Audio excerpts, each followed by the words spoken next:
Okay. Um, Good morning, good afternoon, good evening. All depends the part of the world you are joining us from. I remember Mazi Austin,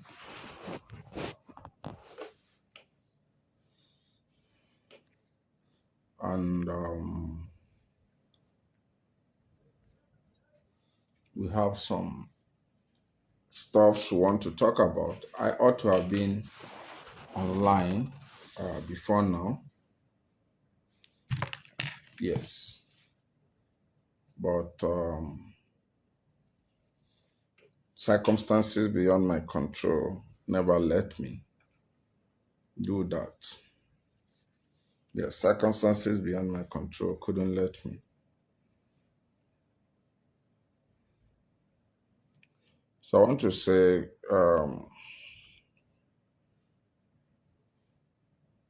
good morning, good afternoon, and good evening. We have some,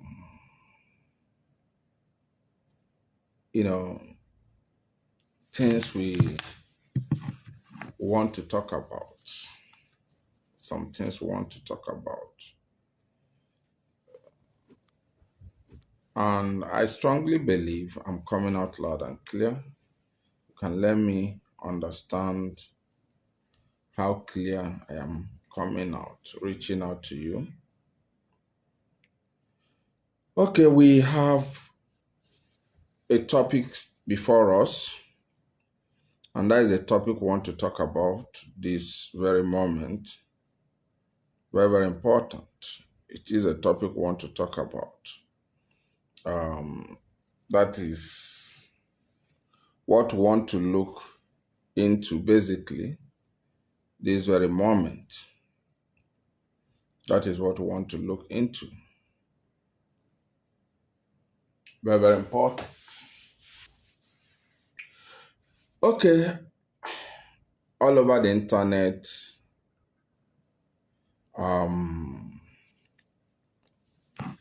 we got ourselves being, having the story of the move by the Nigerian state to,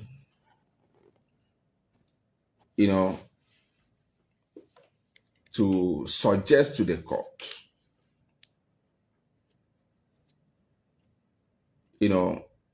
to ask the court to have a step-up decision on the person of Mazi Nnamdi Kanu. And that is what we really want to talk about. That's exactly what we want to talk about. People will call in, people would also have their opinions, irrespective of the side you want to argue on. Your opinions are very, very important. It doesn't matter how you see it, whether you are arguing on the contrary, you pro or against. In every opinion, no matter how opposing it might be, there are elements you can pick up. But I want to start this very program by letting us understand one very fact, that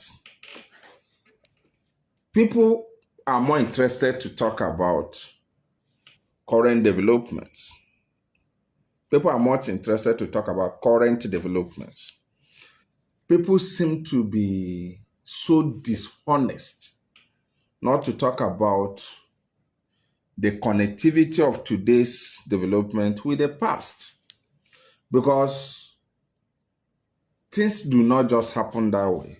Things do not just, take place or take shape without a strong connection with yesterday. And today's shape is also going to build up with the future. That is why every single society, ideal society, responsible society, or every responsible nation or people are very conscious of their history. Not just being very conscious of their history, they are also conscious with their today's decision. Their today's decision. You see, you can make blunders in history, but your today's decision have a very big influence to tomorrow. Very important. I have come to realize that most of us do not want to understand the place of our activities of the past to our today's living.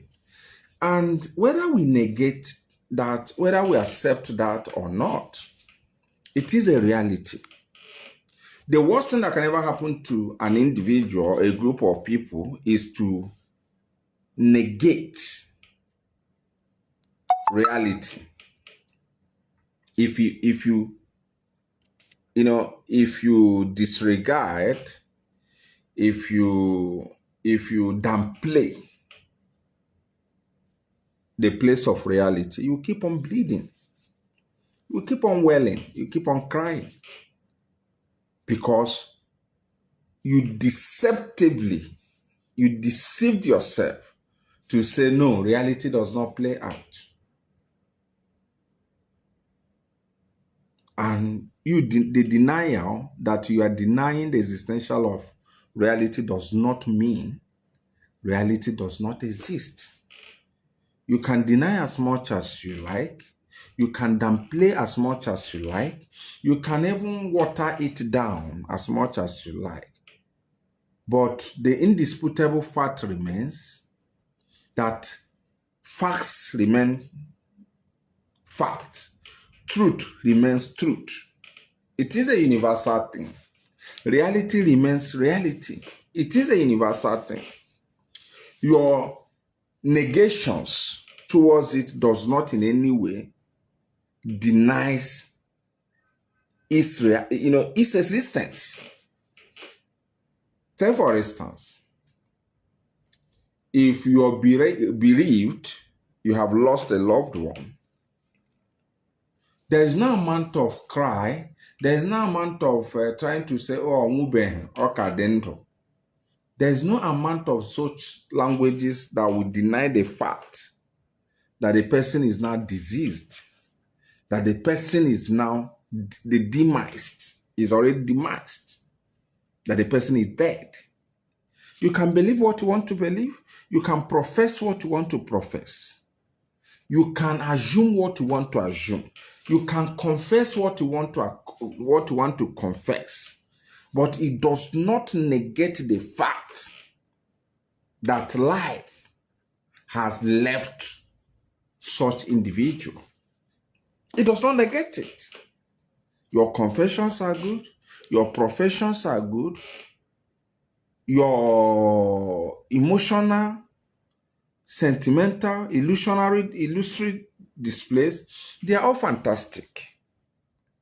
But the truth remains, does it negate the fact staring at you? It doesn't. And that's why I say, if we want to be successful in what we are doing, if we want to achieve what we are doing, we must face situation for what it is, not what we think or what we wish. We must face situation for what it is, not what we think or what we wish. That is what it is. So why am I saying this? Most of you have taken your time, your reasonable number of your time. You have taken it, you have dedicated it in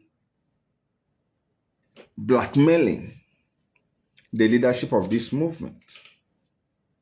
Most of us have dedicated reasonable number of time And when you ask, if you probe such individuals and say, why, what actually has these guys done wrong? What actually has, where have they erred? They will not tell you they misappropriated fund, which is, to me, is a very serious crime to a movement, because, misappropriation of fund is even, it amounts to sabotage. They will not tell you that. They will not tell you they sued the leader of the movement. They will not tell you. Our lawyer has even proven that on public submission that these guys were not even aware of where Onyendu was. So the idea that they sued Onyendu is out of order, because his trusted friend and the lawyer have stated it on the public. They will not tell you that. Ask them, what actually did these people get wrong? Some of them will tell you because they disobeyed Onyendu. They disobeyed Onyendu. And, most times I ask, on what ground, where, and how did they disobey Onyendu? Did they disobey Onyendu on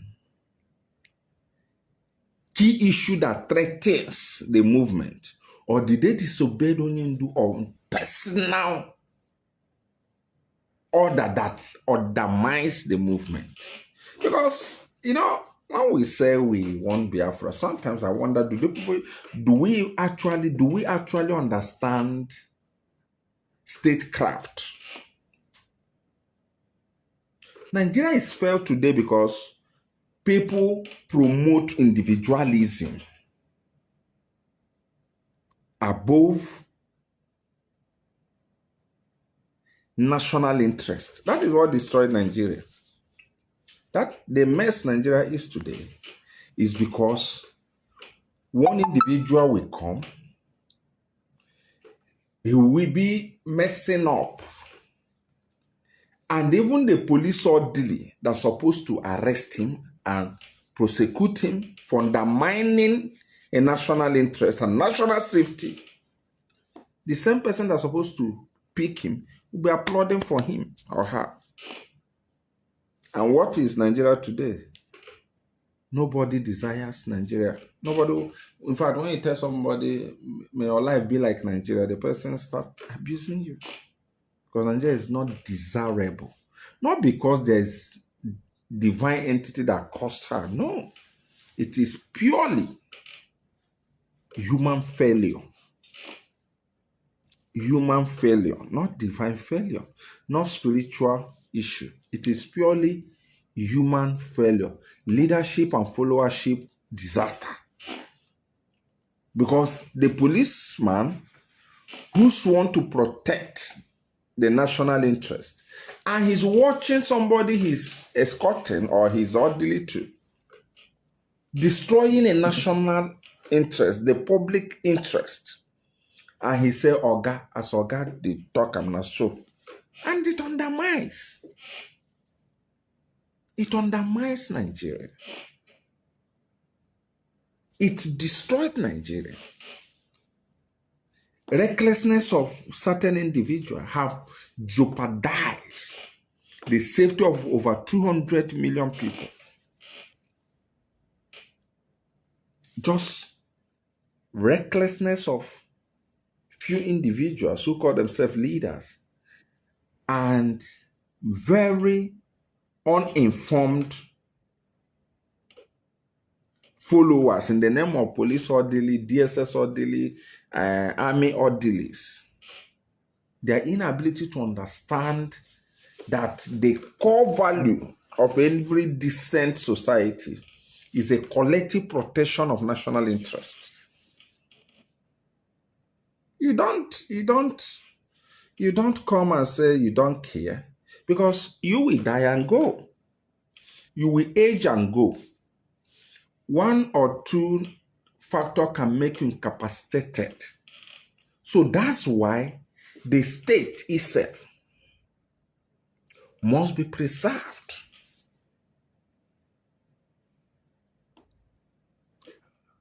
If you come to IPOB, Mazi Nnamdi is the leader of the indigenous people of Biafra. Now you have those who are directing the state. Those who are directing the state. Directorate of State. The state itself is everlasting. If you come to America, you have Department of State. This Department of State, they are there to protect the state. Because a president will come and go, the state remains everlasting as far as the earth keeps existing. And I believe that is how the movement was structured upon. In United States, the Department of States have different departments. They have different departments. What are they protecting? The state. The state. The state. The state. United States. Not. So sometimes the president as an individual might take a funny move. A president might take certain decisions that threatens the state. It is the responsibility of Department of State of United States of America to tell the president, come on, your policy is a threat to the interest of the United States. Why? Because the president is just there. The Department of State have existed and knows the inner running of the United States. Why we're explaining all this thing to you? Because some of uninformed fellows, they will think, oh, when you insult the members of the DOS, you have done them. You don't even understand the structural base, the stratificational, the social stratification, or the stratificational composition of what you're yapping. And because you're ignorant, when you talk, people laugh. So, if an individual who happens to be the leader of United States of America decides to say, listen, I am not interested to be regulated. I'm not interested to be managed by the bureaucrats, the experts in the Department of State. I don't care. Of course, such a person is likely to face impeachment offense because his individual decision undermines the collective survival of the state, which is the United States. It's not sentimental thing. It's not emotional. It's our ignorance to political structure that makes us to talk and act the way we act. When you are being properly schooled, you're being properly informed on how global standard is. The next thing you talk, oh, they're insulting Ohindu. They are doing, you are talking, all those things you're talking, in fact, it doesn't make sense because it doesn't change anything. It doesn't change to the fact that it ends on your page. That is it. So when we tell you to understand that the best way to destroy the leader of this great movement is to get him the link from the structure of the movement. If that happens, I could remember 2022, 2023. It's just a Facebook deleted that video. I raised the alarm and I said, look, any day the siblings of Onyendu succeeded in bringing him from the leader of the people and reduce him to our brother factor, they will destroy him. You know, most of us do not understand that there's no superhuman in any part of the world. There is absolutely no superhuman. What makes you super is the wisdom you applied at a defined moment. That is what makes you a super. There's no superhuman on earth. There is nobody that is indestructible. What makes you super is the wisdom you applied in a defined time. That's why the Holy Book says wisdom is the principal thing. Get it. But in all you're getting, get understanding. Yes, it is boldly written. There's no superhuman. You can think whatever you want to think. The illusion of super ends the day you stop applying wisdom in all you do. The day you start hating wisdom, you are demystified. You are carbonized. The glory that surrounds you start emitting out. That is how nature works. No superhuman. There were times when, if you hear names like Hitler, you would think they are indestructible humans. When you hear names like Benito Mussolini of Italy, you will think they are superhumans. There were times when you hear Idi Amin of Uganda, Saddam Hussein, Osama bin Laden, Gaddafi. When you hear these names, you will think that these are humans you cannot even touch. But guess what? Time has proven to humanity that there is nobody on earth that is superhuman. What makes you super is the wisdom you have to apply. And why we try to always build historical antecedent, always tell you this is where our problem started. Why we are telling you this is this. The struggle will definitely produce more leaders.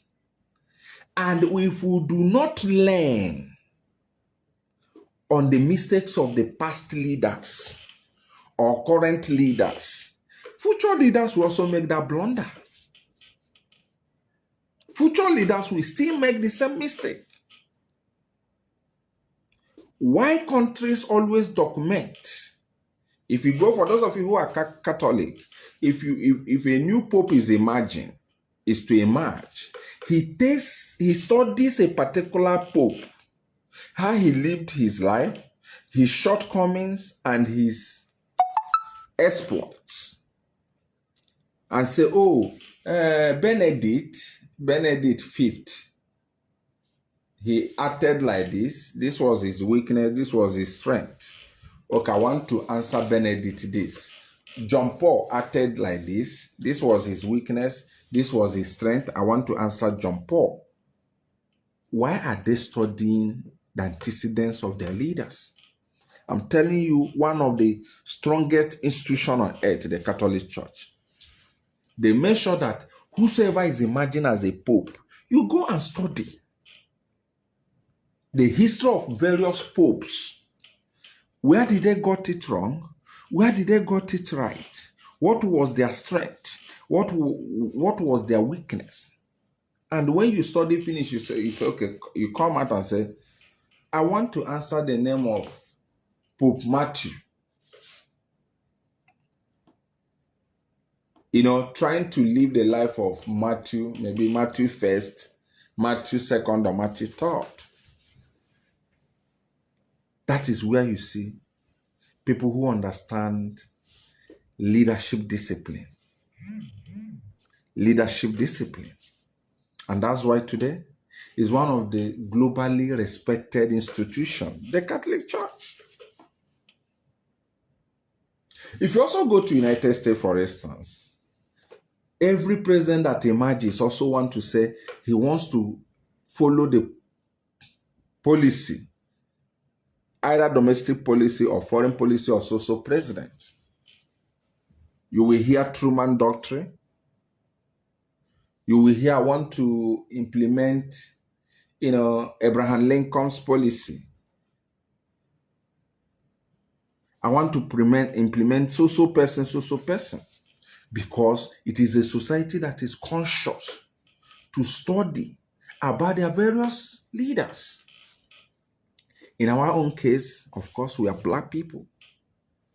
We always say, hey, don't discuss, don't talk. Hey, this is not the right time. And as the black man, when actually is the right time? When actually is the right time? What is that day that is called the right time? Because you just want to pamper yourself into destruction. You just want to pamper yourself into destruction. Oh, let us not talk about it. Hey, don't worry. After everything, blah, blah, blah, blah, blah, blah, blah, blah. Yeah, Tihane, maybe. You have to discuss it. Because it's only in the process of discussing that shortcomings are acknowledged, strengths are acknowledged, and all this. Now, back to what we are saying. You see, I want to seize this opportunity to inform millions of us scattered all over the world, especially those who are watching and those who eventually watch. Countries are respected based on the level of intelligence in their disposal, not the level of prophecy in their disposal.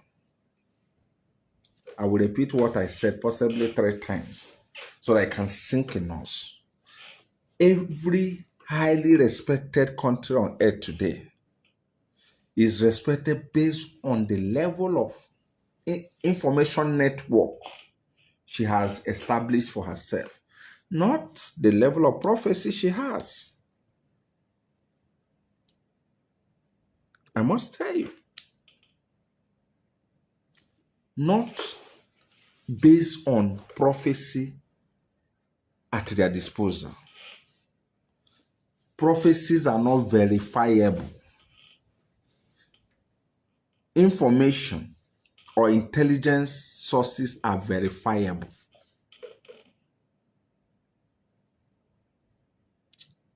If I prophesy and say God told me, it's only between me and whoever that told me. You can't verify it. But when I say I pick this information from so source, on your own, you can trace the source to verify what I'm saying. So when you want to destroy a people, anchor their mind in what we call fatalism, fatalistic beliefs. There was a time the word was called dark age.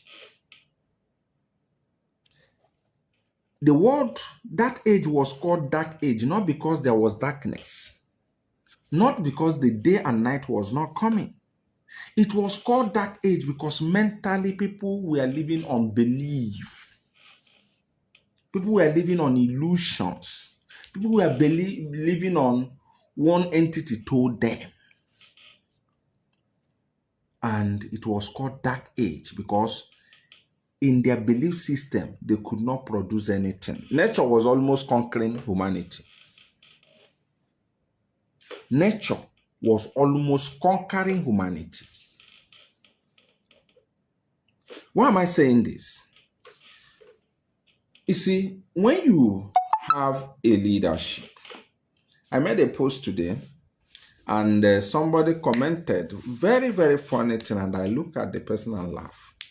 I made a post, I said, 2 days ago, I got information of the evil move by the Nigerian state to appeal for death sentence on Mazi Nnamdi Kanu. And I said, 2 days ago, I got the information and I went to this guy, Metu platform, to see if he has even gotten such information. And I discovered they've not gotten. I made a post on that. Do you know what somebody, a reasonable person, commented? Said, how would you have gotten that information if you're not working with the government? That is the level our people think. They forget to know that if we are doing whatever we are doing and we don't have foresight information, then how do you plan? That's why most of us are daft. That's why most of us are wallowing in ignorance. Because you don't cherish intelligence report. You believe you will sit on your own, then information will arrive. You don't understand that possibly you have to have an ear, even within the circle of Asura. And this is one of those things these guys destroyed. Because I know the level of information networking the leadership has built. They can pick whatever they want to pick. They can coordinate whatever they want to coordinate. For those of you who do not know the importance of information, last week, US is even shouting that Israel is spying United States. And the US used the word that the condition is critical. You know, you're black, you hate knowledge, you're naturally designed to hate knowledge. That's why everything, you are living by the mercy of what tomorrow brings. You are not in control of anything. You are not in control of anything because you can only control when you have far information. But if you are the type that you are at the mercy of day and night, whatever it presents, you are not a human being now. You're just an animal. Well, it's only a goat that wakes up. Whatever that the day brings, he takes. He's not in control to decide how the day will work. And to today, Israel, despite what America has done for Israel, Israel is still spying America. That's how serious it is. Despite relationship between Israel and UK, there was a time Israeli Prime Minister visited the UK and he visited Boris, the UK Prime Minister of that time. He told Boris, please show me your toilet. I want to ease myself. Israeli Prime Minister. And in good faith, Boris said, Mr. Prime Minister, you can. This is my toilet, my convenience. Do you know that immediately Benjamin entered that place, he placed sensitive speaker in the Prime Minister of UK's convenience. The speaker has the strength to listen to what is happening within that vicinity. These are not lie. But they still believe we still have to know what is happening within them. The same way in US has done a lot for Israel, but Israel cannot also go and sleep. These are state actors. Now, how much more people who are saying they are fighting freedom, you don't know what is happening in Asarok. You don't have people even within the circle of Nigerian intelligence agency who can tell you what the plan of the government. And when people come with intelligence report and say, plan according to this, you want to insult them, you want to water it down, as if the process of getting intelligence is cheap. If it is cheap, why are you at the mercy of day and night? It's not cheap and can never be. The process of getting sensitive information have never been cheap and will never be. It's one of the most expensive things to sort for. And this is what the leadership was doing for us. All this why. It seems we are having winnings. They will gather intelligence here, and give to the leader. Let our people know. This is what is to come. This is what is happening. And most of you felt it was an easy thing. They gathered intelligence when they were in charge of the judicial process, the judicial system. They know how they were manipulating to know what the move of the government, what to do. They were working with what is available information relating to the legal team. The legal team, avoiding being ambushed. And guess what? Some lazy fellows thought it is an easy thing. It is easy for us. We can do it. Let them go and sit down. Is it not this thing? Is it not just arguing in court of appeal and get discharged and acquitted? Is it not it? What is so big about it? And they forget to know that some of those things you see that happened in coordination of intelligence gathering and the planning. Intelligence gathering and planning. Because planning aside vital information, it's just like a chess game. Planning aside available intelligence asset, you're just joking. They must be symbiotic in nature, interrelated, intercoordinated, complementary to each other. That was why. When the leadership was doing it, you thought it was easy. They have ear in the Ministry of Justice, knowing what the government heartbeat was. They had ears in certain places, knowing who and who is doing what. But because you felt it is an easy thing, the fools will always assume they know. And guess what?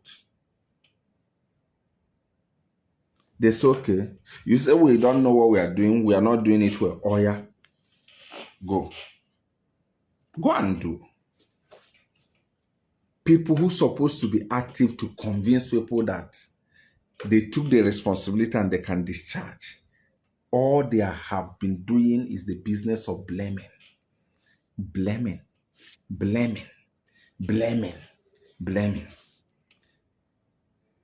To the point, that on Friday case between the Nigerian state and Aloy, Fine Boy and all the rest of them, look at how disgraceful. Look at the mess that Emmanuel Kanu, according to the magistrate, Sadiq Mohammed, called him and said, bring your account, let me pay you. That is, you see, sometimes, most of you we think all these things do not undermine the image of this struggle. It does. And that's why it is the responsibility of some of us to tell the same public that the nonsense these guys are doing has no business with the movement. It is what they are. They are displaying whom they are. It has nothing to do with the collective identity of the people. Just tell me how a grown-up adult would call the judge. Because you might say the judge is lying. If the judge is lying, why didn't the lawyer of Fine Boy objecting why the judge was making that statement? Call the judge, call the lordship to order. It's normal. Or possibly on the extreme side, sue him for defamation. Have you seen Fine Boy responded on that? Because that is the mess. He had just kept quiet. That the magistrate said you called him, that he should bring account. Ya godi na ịchọrọ inye aka azụ. Ọ ihe a na-eme igwe ntị. Ị na-akpọ mmadụ n'igwe. Uche gị ọ dịghị gị na o nwee ike rekọdụ gị. Ị na-akpọ mmadụ n'igwe. Uche gị ọ gwaghị gị that o nwere ike ọ nọ with mmadụ. You called him arrogantly. He should bring. And the man called your number. And most of you do not know the game the government is playing because you just choose to be whatever you think you are. For the magistrate to rebuke, said that you might, although when people try to advise, some of you will say, oh, you are giving the government secret. You are giving the government as if the government is daft. Are you not don't you think you are the one who is daft? You are the one whose brain is not functioning. For you to think that a big entity would be so daft not to know what to do when you play into their hands. Do you understand how life functions? Or you think the life revolves, at your level? Do you think the world revolves at your level? In a chuche like goat, you think the world thinks that way?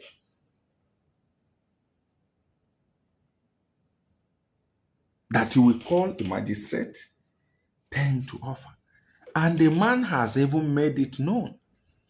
Tomorrow, you will see the government raising a charge sheet against him for trying to obstruct justice. Then, the magistrate to testify against him. Then he will be committed to bar. Some of you will start putting sentimental tune. That is a stupid things. There are people who do not even buy those sympathies, those narratives. You can play the emotional game. There are people who are not even interested. They are even ashamed to associate with people with such mindset. Just imagine the shame. Imagine the disgrace.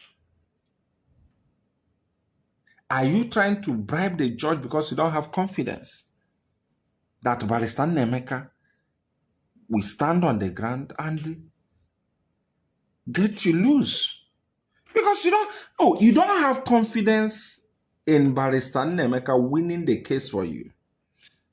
Just a case that is not even terrorism-related charge. You want to bribe yourself off it. Not terrorism-related charge. You don't have trust for Barrister Nemeka to pull you out of it.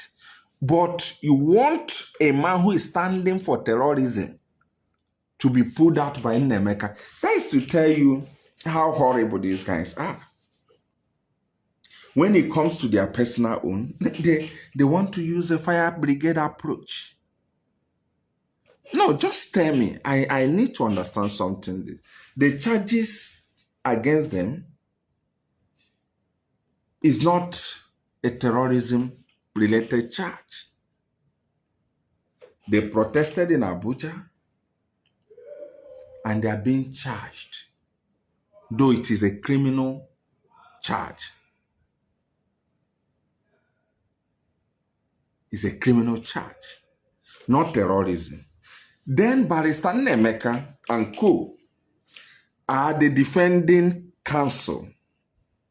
They are to defend them on non-terrorism matter, standing in magistrate court. He is unsettled.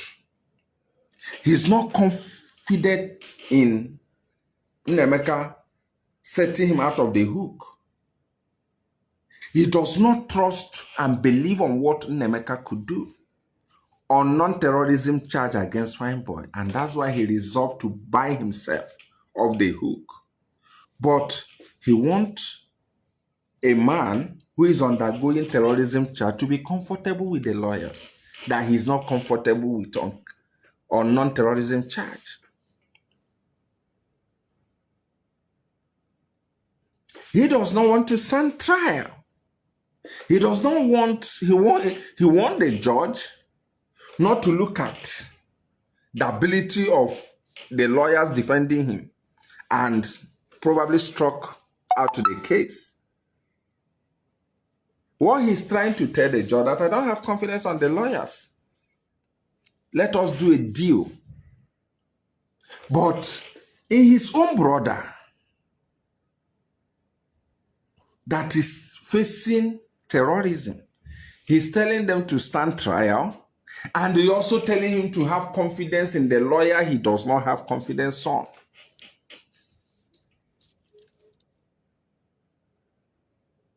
I try to understand something here. I actually try to understand. He could not even come to court. He could not even come to court, probably to tell the magistrate, rescue yourself. Show me the law. I am bold. I want to stand a trial. He wrote a letter that he was sick. That he was sick. But he was encouraging a man who was standing on terrorism to always to be coming to court. He should stand strong. Court. Say what you want to say. Yes, onye ndukwushie ike. Uruzie na nke gị. Uruzie na nke gị. You cannot come and practice those things you advise him to practice.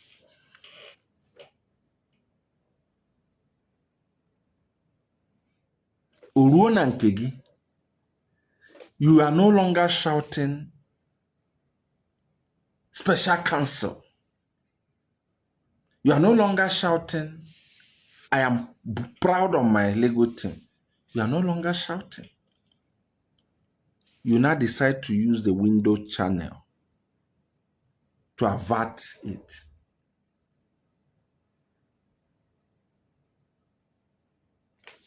And this is how these guys are. They push the leader to take certain steps they cannot even take. Some of them will tell you that Onyendu is okay with Sokoto. He's okay in Sokoto. He's living well. He's doing well. But the truth remains, small matter they have, they are not comfortable to appear in court. Now how much more in detention facility? But they keep telling you that the man is okay. They keep telling you, don't worry, he's fine. They keep telling you he's rolling well. Do you know that Aloy, on that very day, Aloy, on the way, he has not even got this. These are people who always get people to... Let me read what Aloy said, so that you people understand. Sometimes I don't like accusing people to say, you know, this story of nah. I don't like accusing people on that. But let's just look at what Aloy said. This is a man who tell you that Onyendu is in a strong spirit. He's in a strong spirit. His spirit is high. He's comforted. He's okay. He's okay. He will patiently wait. Aloy was on the way to that court on Friday. Look at, he started jittering. He said, I am facing criminal prosecution that could send me to jail for I don't know how many years. He's on the way. He has not gotten to the court premises. And he started telling Sahara reporters that he doesn't know what he did, that he cannot explain, that I am facing case that I don't know how many years I will be given. This is a man who always tell you that when you do is a high spirit, then you lose at his own time. You are not the low spirit. I am facing a criminal prosecution that could send me to jail for I don't know how many years for daring to protest for release of Mazi Nnamdi Kanu, or for the hearting of his prosecution on October 20th last year. On the way to court, he has started complaining to people. Na lekwenake ya diocha. No maku ihe o mere. N'ikpe na oma how many years a ga-enye. He has started complaining. But these are the people who would tell you to stand off.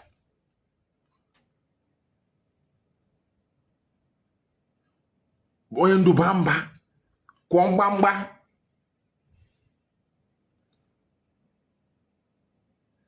Onyendu keme ka everywhere na-enwu ka jinja everywhere. But it gets to their own. They started softening like bread. Oh, I don't know.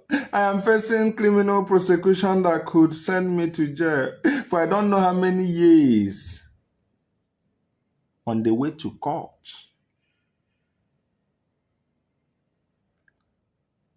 They are just pastors who will tell you to believe in divine healing.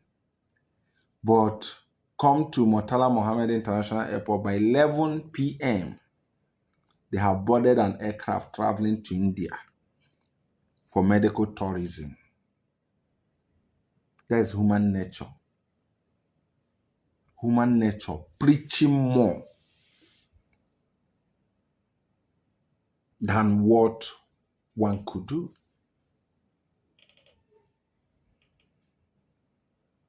There's no difference between them and most religious leaders who tell you believe in divine protection, but they have no less than 20 armed policemen they are paying.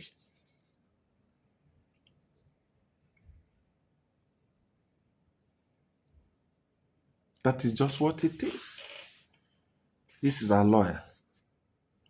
Genti, further he said, so here we are in the vehicle heading to Kuje. Our lawyer is making this speech, not even in court premises. He was on the way. I started crying to journalists in the vehicle. He confirmed it. This Sahara report. Putting him. He said, so here we are in the vehicle. So they were in the vehicle. And he started panic ensued. Heading to Kuje, 4 of us and the other briefs in council. He started.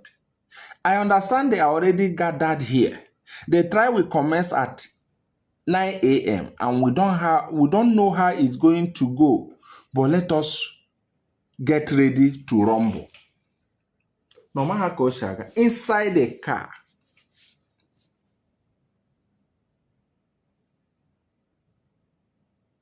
Inside the car. He started wailing. Inside the car. Erube Hekuje court.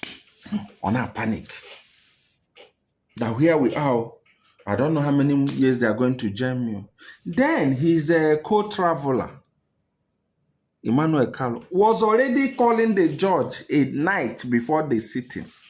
Now we can't take a But these are people who will tell you, Onyendu is strong. If the leadership says Onyendu is sick, Kejinwete sympathy for the leader, they will come and say, anybody telling you Onyendu is sick wants to cause problem in Southeast. Onyendu is strong and is in a high spirit. Onyendu is ready and is capable to face his trial. These are the tunes of these people who are sounding this way. In another man's case, they become motivational speakers. In their own case, they become wanyaga. Or should I say wanyurubara? In their own case. But when it comes to the leader's own, he's strong to, my client is strong to stand trial. I just came out from Sokoto. He's in the high spirit. But this one, you are inside a court, a vehicle. Not yet inside the court. Not even yet into any detention facility. In fact, as a matter of fact, we were told that Aloy collapsed in Kuje prison. Remember that he collapsed in Kuje prison. He could not sound tough. That he was expecting a man to be sounding until they got him to Sokoto. When Aloy was arrested during the protest, he fainted in Kuje. Immediately he got to Oyakashia. The picture that was public was the one Apunya Charlie. It took time to revive him.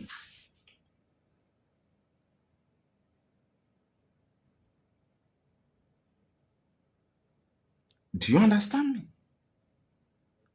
Oyakashia dedeka bread. Nona mini. Waza. Afie supu te wole chinya kunye chinya. You can now understand. You cannot understand the kind of people we are dealing with. The kind of people we are dealing with. Consultants in motivation. But it gets to their own time, they cannot even motivate themselves. Oh, Nime boss, work on it too, Lilo. Nime boss, he never reach court premises. How can I go Kuje? Maybe he might be in Bangwalada area coming. Or not Nime boss. Neti, I am facing criminal persecution that could send me to jail for I don't know how many years for daring. So here we are in this vehicle. Heading to Kuje. Obido Kowazi Hene out of tension. Out of tension. That he doesn't know how many years he will be sent to. But these are people. And the other one already had approached the judge because the judge probably must have warned him on phone. The next day he couldn't come to court. He said Nemeka should write a letter to the judge. No jihaho. Because he knew what the judge might say. And of course the judge said it. From Gwagwalada to Kuje, you are still in Gwagwalada, kilometers away from the court, and you're complaining to other passengers. That I the nona motel, 4 of us and the other briefs in council. I the know, how many years I got to one you, Nime public boss. Nime public boss. Nime public boss.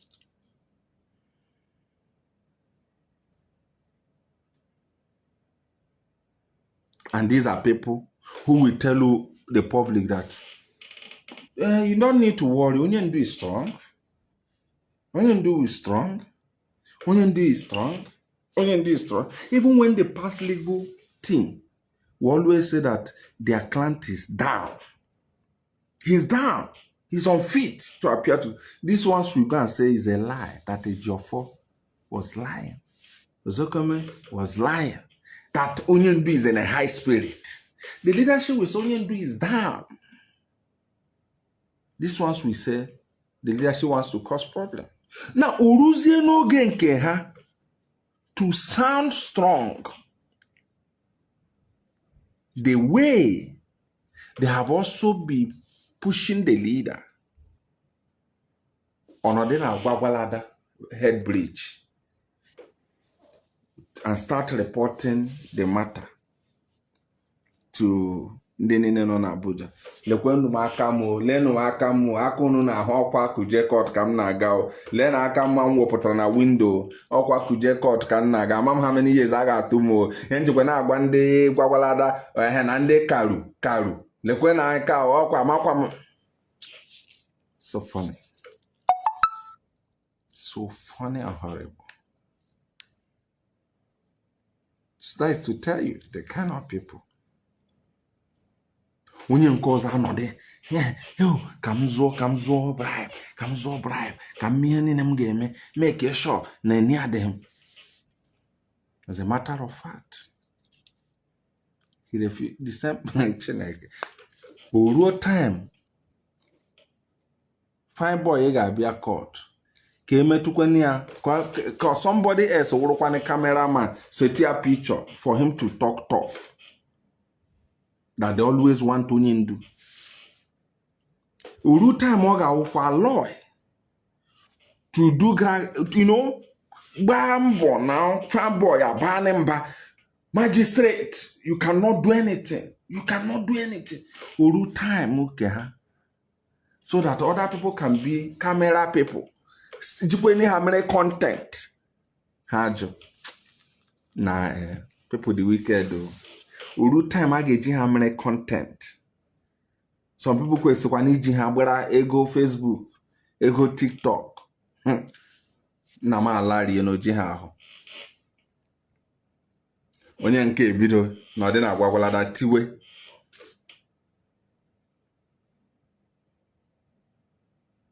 Mana ha dị happy. They are also enjoying using another man's plight. Na agbanye camera. Neti, I'm live here. I'm reporting. Let me give you update. Uruze mbage jikwene ham update. The court today's court update. Halari. Na hona. Hona higwe anyewo. Amam mwone hena wata. Hona how human nature there. Human nature. A lawyer on our, he will be bold and give press statement in the court. Uruzemban Nemeka, who is defending them, would have used them and do press statement. A lawyer is Gwagwalada complaining. Ochedeka ke inyekwe ninki otaho neshe I like inyeke ndị mmadụ na court. He refused. Fine boy who loves going live, anom live. Chirekweni ka agbenye live si ya na ekwukwu n'okwu ya larie. How Chineke.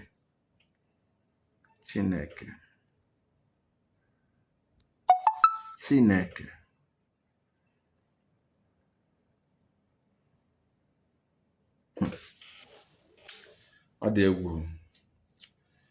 My prayer for Mazi Nnamdi Kanu is for him to gain himself mentally and otherwise quickly, because deceivers are carriala. I must tell you, deceivers. Can imagine Mazi Nnamdi Kanu coming from DSS office and start complaining from there. He will not. Or you can imagine, you see, many they bad though, I must tell you. Many they bad. Man, the bad. Did you see him? Did you see them allowing themselves eji ha gaa live? Mana ọ na-atọ ha ụtọ iji onye ọzọ gaa live. Ị hụrụ ya? Ị hụrụ human nature? Ọ na-atọ ha ụtọ iji another person's plight gbanye live. Chere ka m gaa live, chere ka m gaa live. Onye ndu kwuo biko onye m ihe m ga-eji gbasara mba ụwa ozi. O ruziekweni mgbe a ga-eji gị gbasara mba ụwa ozi gaa larie. Biko setekwe m nye m ihe m ga-eji gbasara mba ụwa ozi na pen onye ọzọ. O ruzie mgbe a ga-eji gị gbasara mba ụwa ozi, mgbe a ga-eji gị unu abụọ ji unu gbasara mba ụwa ozi, onye ka na-azụ bribe ọwa ọkụ ha ya sị na ochi ha ahụ ọbịa ha kọ gị nwakwa na-eshi gbakwalada na-enye complain. So ọ dị gị mma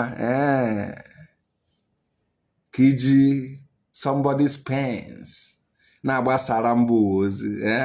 Oru na ake gị gabịa gwa anyị na ime ahịa emechiene na iwu mugo, uwe ezigbo mugo. Ejikọ onye ndị ka ọzọ na-eme kamera live, anọ m live. Oruzie mgbe ụwa ga-akụkwane gị live. Gabịa chetara anyị na onye ka echetara anyị na o nwekwara ka esi eme a na-enyetukwe magistrate ihe ya dapụ ga-claim nye medical report. Onye ka akwani ga-echetara anyị na a na-anọ n'ime bọọsụ shi gbagwalada abịa kuje. Gabịa chetara na anọkwa di agbasa ozi ọma nye preaching. Na unu dị wicked, no the bad, no the bad. Na-disappoint cha people gbanyere their camera. But ọ wụrụ ka onye ọzọ, God happy. I'm bringing update for you from Sokoto. Biko Mazi Nnamdi kwuo okwu ka m ji Mazi Nnamdi kan biko kwuo okwu ka m ji gbasara ụwa ozi. So na-agbasazi ozi na nke gị. Oru your town, ị chọrọ ka agbasa ozi. Okay. No, the whole thing is go clear now. Ojine clear. It's obvious. It's obvious. It's obvious. Oh, onye kunu ji na-agbasa ozi onye na-anwụ anwụ. Onye na-anwụ anwụ. People the selfish ya wuru ka onye ọzọ ya na-atụ unu.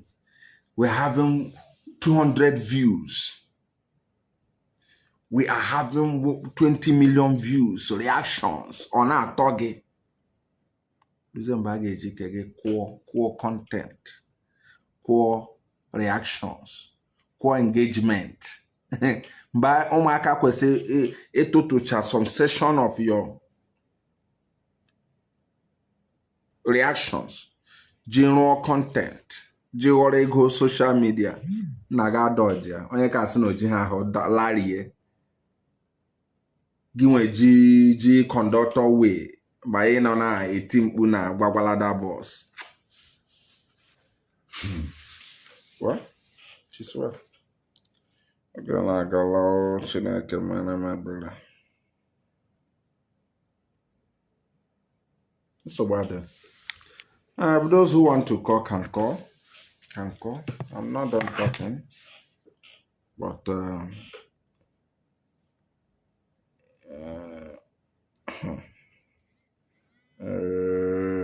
Diego.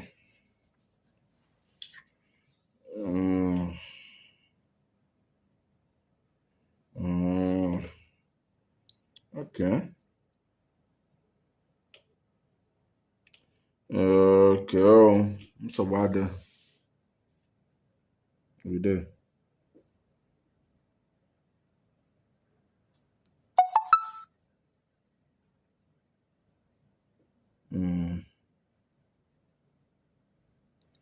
So what there? Okay. Then the final thing I want to say, oh, the issue of federal government planning to appeal for death sentence for Mazi Nnamdi Kanu.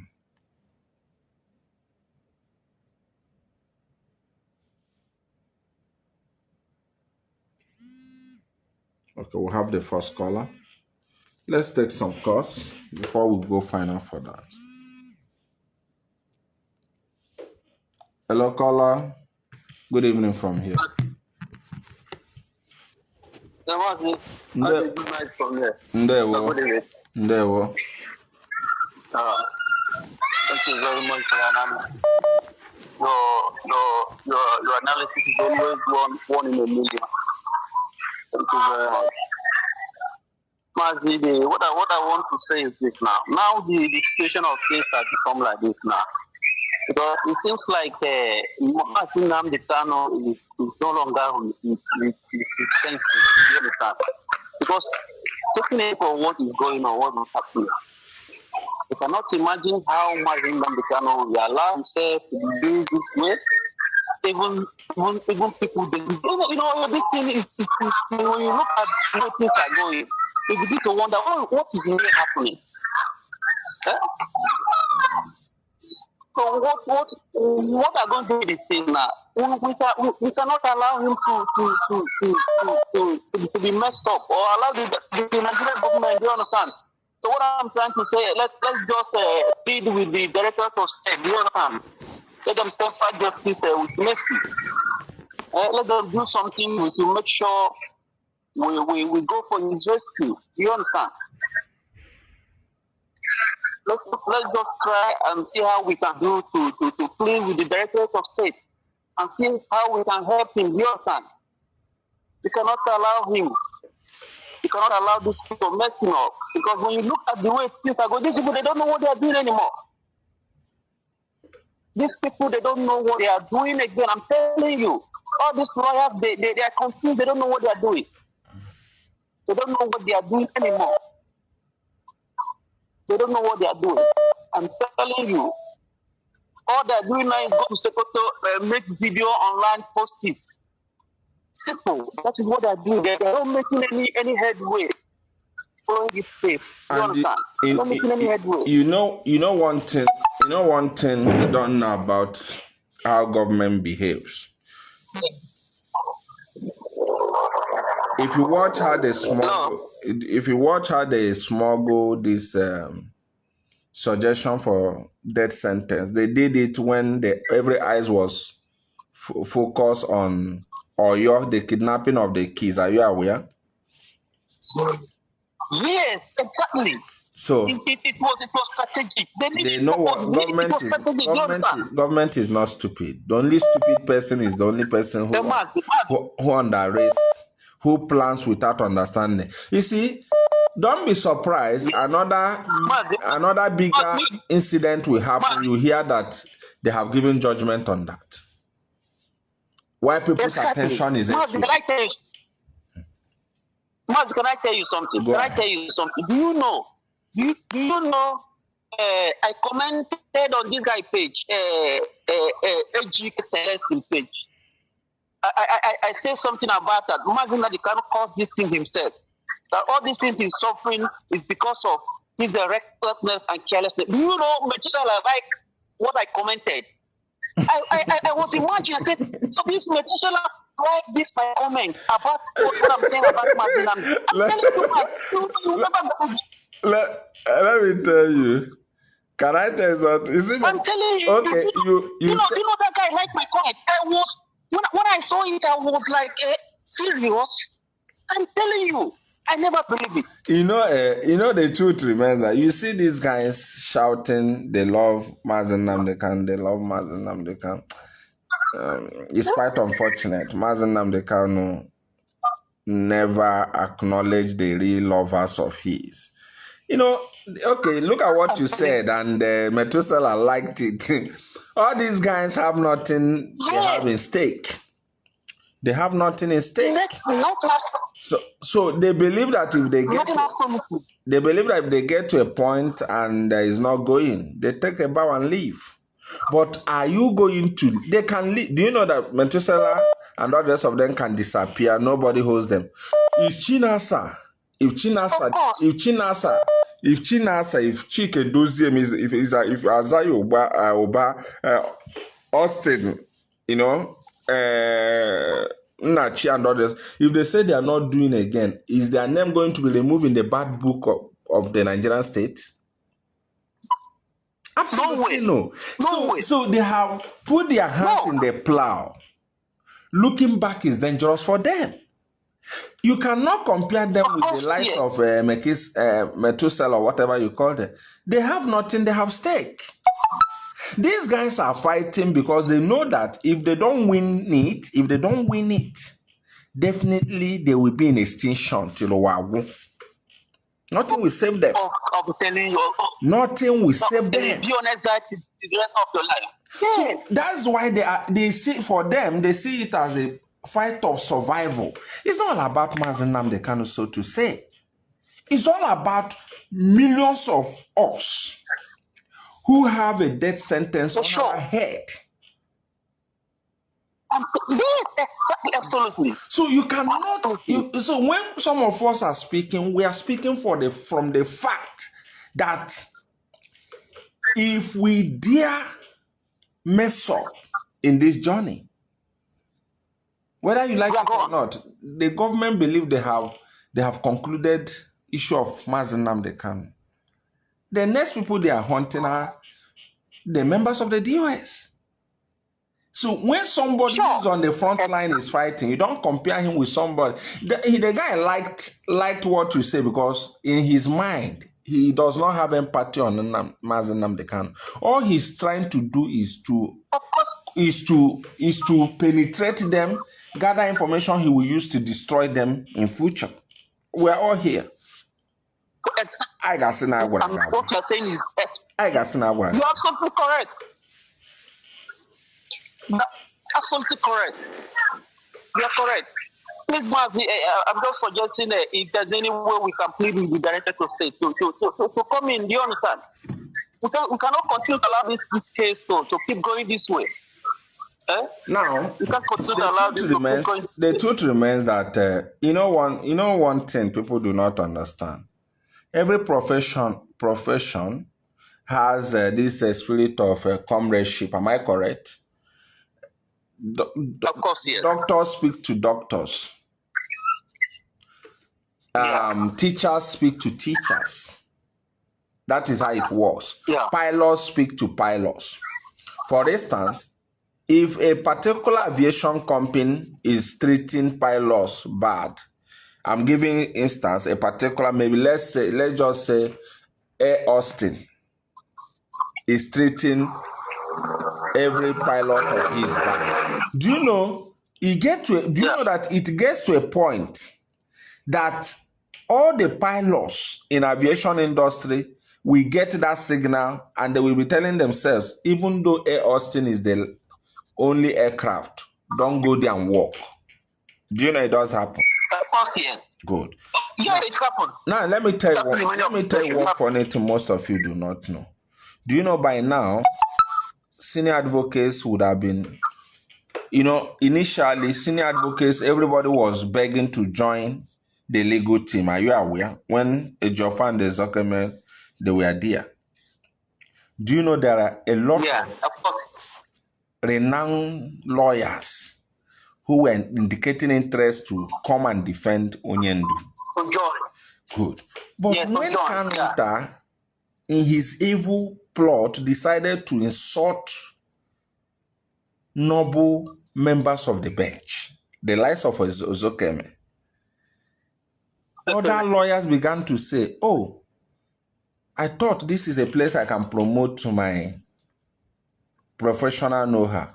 I have realized that this is a place, if I want to destroy myself, let me identify with. And most lawyers who are serious in their life left interest on it. and they left it with people who are more interested in spending their days seeking for nude video to watch than researching on law. I'm telling People you. who are more interested looking for ebe nwaanyị gba ọtọ ka ha kirie than even go and research on a matter that is a terrorism related. It's unbelievable. I don't understand me. It's of course, yes, man. So that is to tell you, that's why even somebody like Emmanuel Kanu knows that these guys cannot offer anything. That's why he even refused. He chose to bribe the magistrate than allowing some of these guys to represent him in a criminal matter, not terrorism matter. Could you just imagine that Emmanuel Kanu could not allow Nnamdi to represent him in a court of competent jurisdiction? And the same person you want to go for Mazi Nnamdi Kanu case. I cannot just imagine this. So I cannot just imagine this. that is what it is. I cannot imagine this, man. The leadership will do something. That is just what I'm just saying. Do you understand? My own prayer, and I also appeal. In fact, my prayer is more of the leader, not even the leadership, so to say. Because even though the leadership comes out now to say, okay, let us see what we can do. Trust me, the like of Kanu will keep on rambling. He will keep on insulting people. I don't understand me. Look, let's just have a projection. Let's just have a projection of what he posted. Look at what he's posted. I just put it on the screen now. He said, a lawyer, this somebody, government is talking about death sentence. Look at what is more interested to him is to start blaming somebody who is not even in the matter again. He said, a lawyer like Ifeanyi Ejiofor who failed to do. So do you know what he's doing? Do you know what he's doing? In case these guys, if the leadership approach them and say, come back to the matter, they will see more provocation and more reason not to even accept it. Exactly. I don't even understand me. This is I just projected what he posted a few what he posted few hours ago. That is to tell you, in case the leadership decide to say, okay, can we let us go and beg these people? Mazi, others will call it. I don't mean for you to over-dominate, but let me say this. Do you know that Aloy finished speaking to Wazirike? Do you know Wazirike was shocked? Wazirike said that how can you leave real lawyers and bring all these things? Wazirike said he discussed with Aloy and he lost confidence in what Aloy could do. And I even heard Wazirike video saying the same thing. Why didn't you continue on the stream, discharge and acquitted? The man said it in the video. Based on the result Ejiofor got for the Kanu previously. Do you understand? So look at what we're saying. Now, this guy is even, instead of him to discuss what the federal government is doing, he's here attacking people who are not longer in the case. Now, tell me, the wife of the leader, even though he said, okay, let me go and beg these people, and somebody somewhere idly doing nothing, posting this nonsense and rubbish. Do you think these guys, they are human beings, for crying out loud? They are human beings. Every human being is bound for reaction. Of course, yes, I agree with you totally. So it's all right, Mazi. Let's also get other people's opinion. Well, thank you, Mazi. Thanks so much. That is what it is, and is quite unfortunate. But there's nothing one can do. There's nothing one can do. Omado as no Omado Muronyara. Omado Muronyara. And we must continue. We must continue as much as we can. We must continue. We must continue.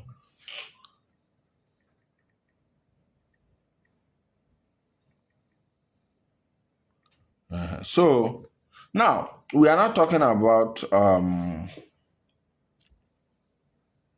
we are talking about the move of the federal government. We are talking about the move of the federal government. And it's quite saddening. It's quite unfortunate that federal government could even suggest that. I must tell you, it's quite unfortunate that the federal government of Nigeria could suggest, could even think about that. You know? But we must understand that the attempt to...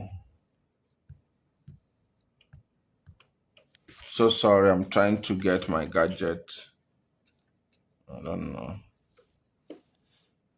Okay. We are talking about the attempt of the federal government to bring death sentence, subjection. Remember, it's a subjection into Mazi Nnamdi Kanu's case. It's quite unfortunate. It's quite unfortunate because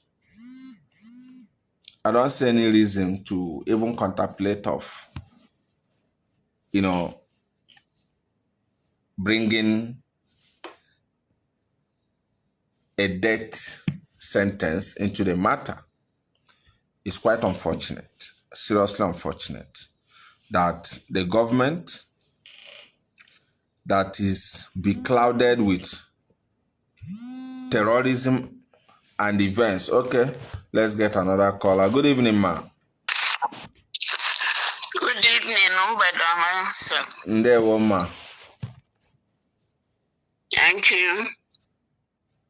Good evening, Biafrans. You're welcome, ma. Thank you. You're live on air? Yeah, we are live on air. We are live. And Biafrans. So, I want to make a contribution. Go ahead. Do I go ahead? Go ahead. The platform. Thank you. I have said it before and I am still saying it. Biafrans and lovers of freedom. If you want Biafran freedom and Mazi Nnamdi Kanu's freedom, let's call upon Chukwu Okike Abiama for mercy. I made a post yesterday and I said whoever gets hold of that message should forward it so that it will reach Mazi Nnamdi Kanu. Mazi Nnamdi Kanu made mistakes that Chukwu Okike Abiama is angry with. And until he goes back to Chukwu Okike Abiama, who assigned him that job, to ask for forgiveness, and then ask for forgiveness from IPOB and lovers of freedom. The manipulation of charms that has made him to raise himself, his shoulders so high, through pride, not to hear anything anybody says, except those people who want him dead. Aloy Ejimako, Kanu Kanu are pushing him to the grave.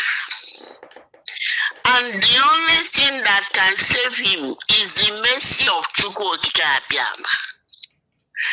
If we will call it a duty to pray, listen, it will affect Biafra so in Biafra land. The moment they succeed to get death sentence on Onyindu, they will not waste time to execute it. And their foot soldiers in Biafra land will be given go ahead to start slaughtering people. If we say that we will go to war, they have surrounded us already. So where will we be fighting from? Let's call on Chukwuokike Abiama, who sent him on that message to touch him so that he will repent and go back to God and apologize for all the mistakes he made. Trying to destroy DOS is a very big mistake that he made. And until he reverses it, I heard people asking that DOS will intervene. How?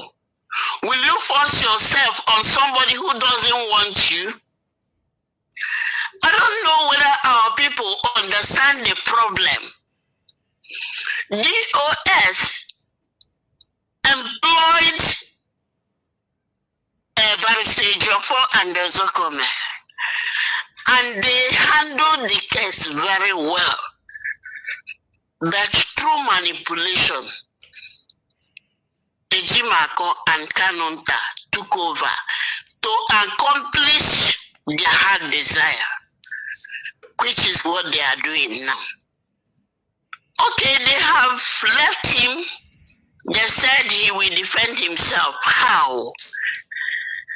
When all the offenses that Simon Epa committed were leveled on him. So if we really want to make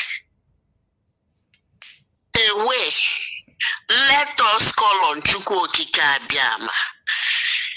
He will show mercy only when he repents and come back to God and reconcile with DOS. If not, anything can happen. Mazi started the liberation movement from Egypt, but did he take them to promised land? The same God who called him and worked all the miracles rejected him and took Joshua. Let us be sensible. We are not talking from religious angle. I am talking from the revelations that I get from Chukwuokike Abiama in all that has been happening in this struggle since 2015. Let us come down to Chukwuokike Abiama, who knows what to do, whose heart of man is in his hands. He can touch his heart to leave all those people who want to kill him and come back to Chukwuokike Abiama. Thank you for picking my call. Thank you, ma. Thanks so much.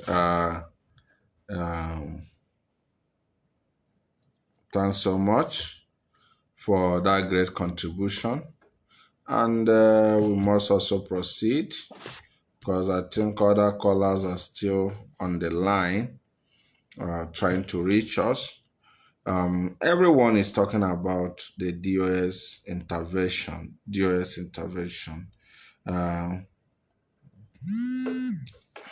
I think it is a welcome suggestion, but okay, hello.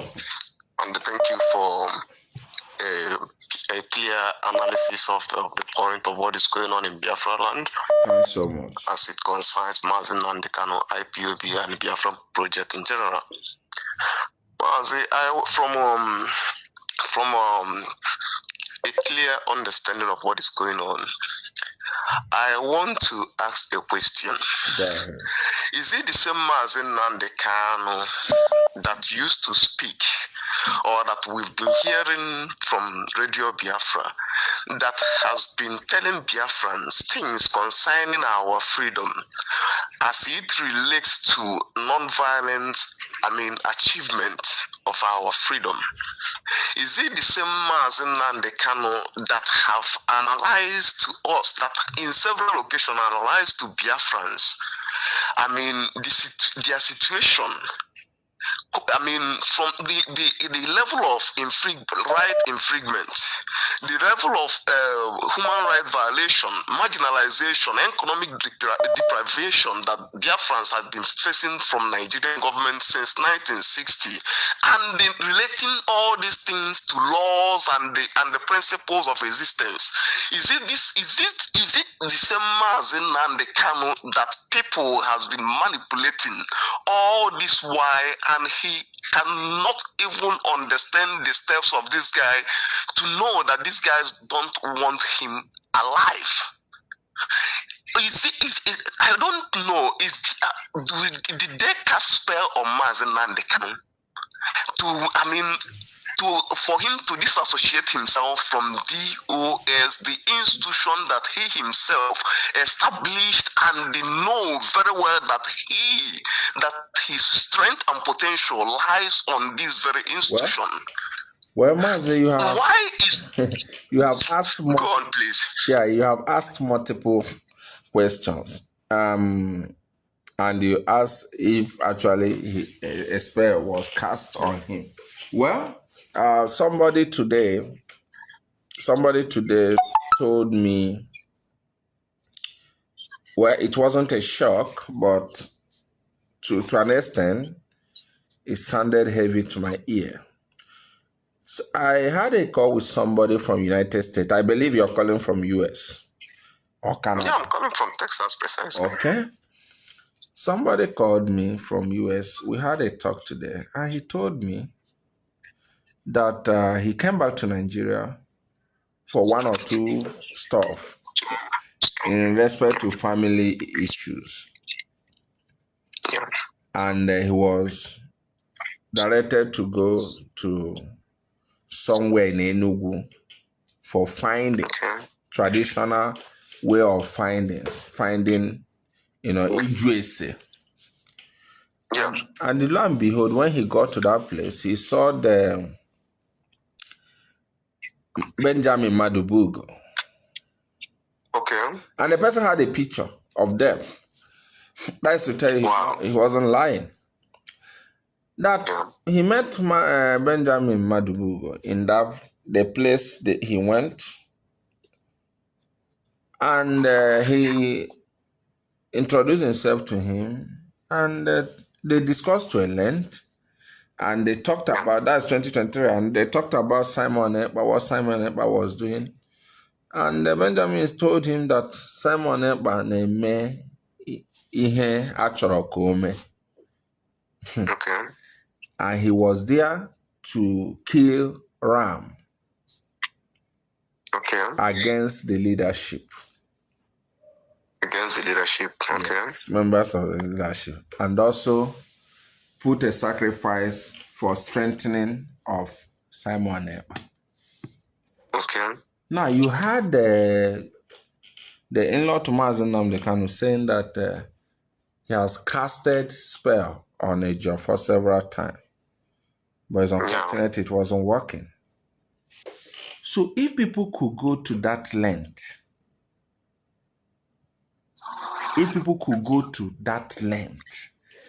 against people they want to stop, do you think they won't go any extra length to control the mind of somebody they want to control? No, you are right.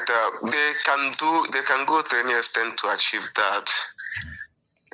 So that's why our mother that just finished calling, I also believe in what she said. Because we have people, this level, there are things that when you hear them happening, hear what Onyendu has said in the time past. The gap is much to believe. I'm telling you. It's really, really much. You understand me? And Yeah. it takes the courage of members of the leadership. There's a program I was watching Aloy saying this evening. Somebody sent me that program. You know what Aloy was saying? Aloy said that the problem he had with the members of the leadership is that whenever they hear a message that from him or any of the lawyers, that Onyendu said, this person you should go, that they shouldn't question, they should just go. But where? We are not morons. I wish I can.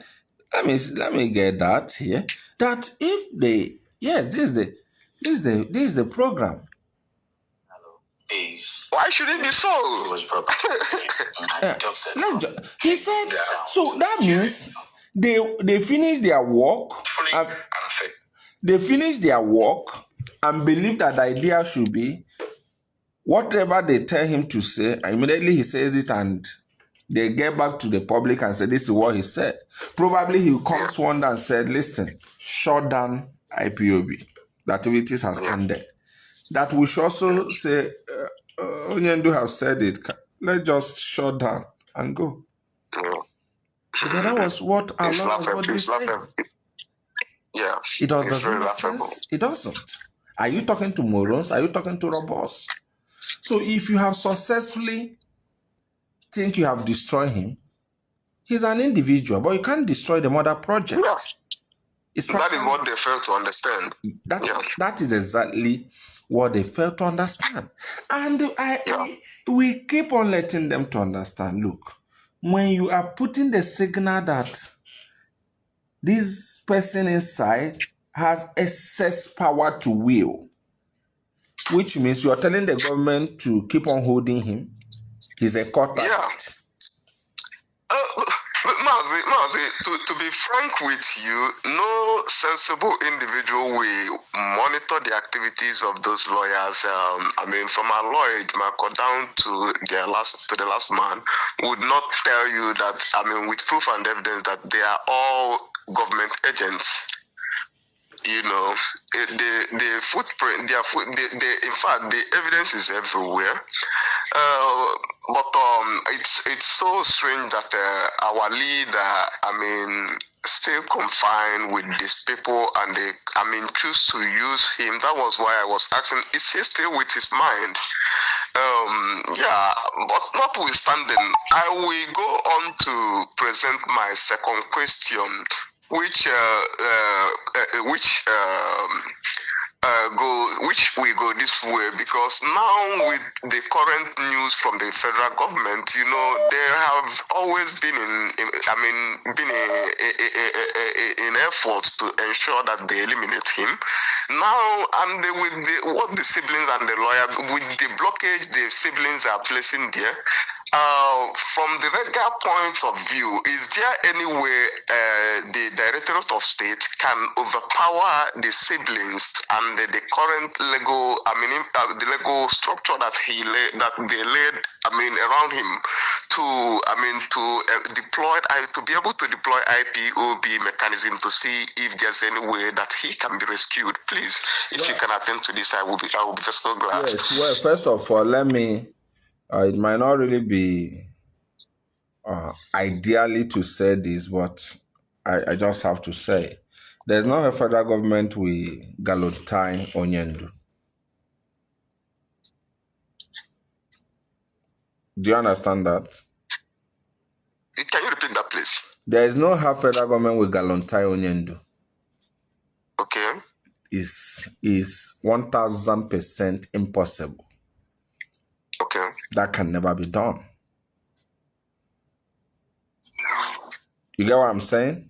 They can't. Yeah, I'm getting your point. I stand to tell they can't Galotine him. Okay. All those things are born towards, shutting down our, shutting down our people, right? Good. The truth is, they might succeed. It's a psychological warfare deployed, right? That they might get the judgment. Okay. and keep in place. But there's no president that has the power to assign it. Okay. You get what I'm saying? I'm talking about politically. Legally, Okay. they might get the court.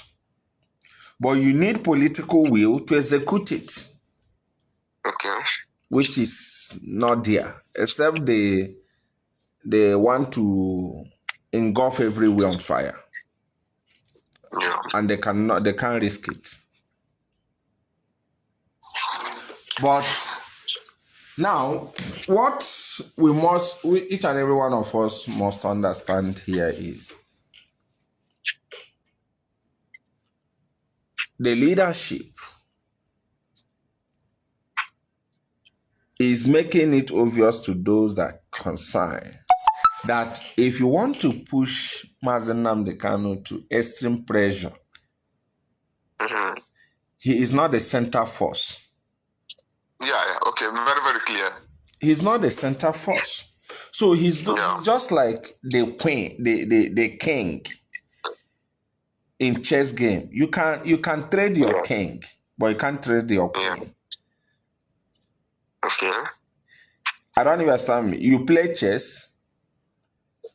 Yeah, I do know a little bit about chess. Yeah. In a chess game, you can trade your king, but you can't trade your queen. Because the queen has the reproductive capacity. Okay. And the queen here is the Biafran project. Exactly. The institution of IPOB. Good. The king is the leader. Yeah. And what the leadership is trying to, if you think you are going to take the king on hostage, it has no business to undermine the speed and the movement of the queen. The queen will keep on reproducing. Yeah. While waiting for the time of the king coming back to reintegrate. Yeah. You get what I'm saying? So you're on point. Good. So this is a psychological warfare, counter-psychological warfare. People are sending you a signal, letting you to understand that we have taken your king on hostage. He's a center force. If you people do nonsense, we eliminate him and everything ends. And these people are sending a counter message. Look, he's important to us. He's relevant to us. But he's not the mother project. Yeah. So let me tell you, if you risk him, if you tamper with his life, you go home as a murderer. Yeah. But not undermining the project. And you must be paid. Continues. You must be paid for hurting the king. Yeah. Do you understand the whole thing? Mazi, it's very, very clear. It's very your explanation on this is very vivid, you know. But for some individuals who do not understand, some poorly informed fellows will always come with that idea that everything begins and ends with Mazi. And it doesn't make sense. It doesn't make sense in the sense that Mazi Nnamdi Kanu is the leader of a movement called IPOB. Yeah. Not the leader of Biafra. Not the leader of Biafra. Yeah. Mazi Nnamdi Kanu is not the leader of a Biafra. Yeah. He's a leader of a movement that is midwifing the coming of Biafra.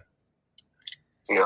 So when you now use the word that Biafra begins and ends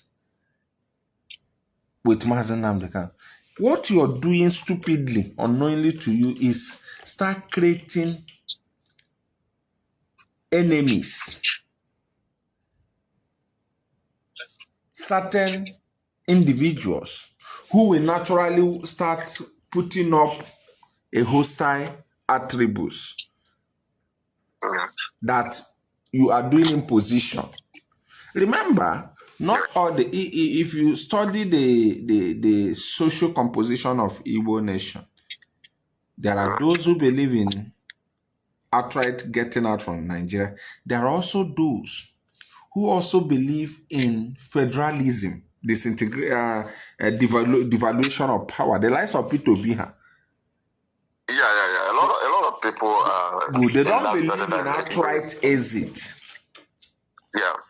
And there are also those who also believe in the current composition of Nigeria, because the damming system is favorable to them. You're right. So if you don't have this at the back corner of your mind and you're trying to make certain assertive statement, this guy look at you as a fool. Because some of them have access to certain places of power. They go there and mess things up for you. Yeah. Because they look at you, they listen to you, they understand how you're talking. You're talking from the point of the angle of being ignorant. Bold, ignorant fellow. You're ignorant, but you're bold. You know, it does happen. You are stupid, but you are bold. You're bold, yes. Good. They look at you, they smile over the whole thing. Then when they get to where certain issues are being discussed, you and I will not be there. So they make sure they kill everything you're discussing. And you wonder why is it that you might get the attention of certain entities. They will make just press statement. Then taking implementative actions. You don't see them. Yeah. Have you asked yourself these questions? Yeah, it's always. Good. So because we've not understand the social science of, marketing the product in a sellable manner to every social stratification in our land. We've not understand that. Most of us are still talking assertively. It's true. And it doesn't make sense. Because you can only assert to yourself, not even your child. The child you have in the house, you cannot even impose decision on him. No. You get what I'm saying? So that is what it is. So that is, these are some of the things we want to let these people understand. You see, when we present already, our leader have had soured relationship with certain people. And the certain things he spoke in the past, he used those languages because of anger. Yeah. The way we could not want to be adaptive to reality. He insulted people he could insult. He talked down on people. He was saying it out of love to get the attention of people. But remember, what I'm saying, I'm in charge at the level of saying. But at the level of processing and interpretation, I'm not in charge. How you understand it? Exactly. You understand me? Individual differences. Good. Yeah, individual differences. Good. And we are not trying to say to the people, because all these people, everybody is important. You cannot relegate them. Yeah. Why you cannot relegate them? When they say get senator to stand for shorty for him, there is no senator in IPOB, so you need to start shopping for the likes of Engineer Baribe. Yeah. You get what I'm saying?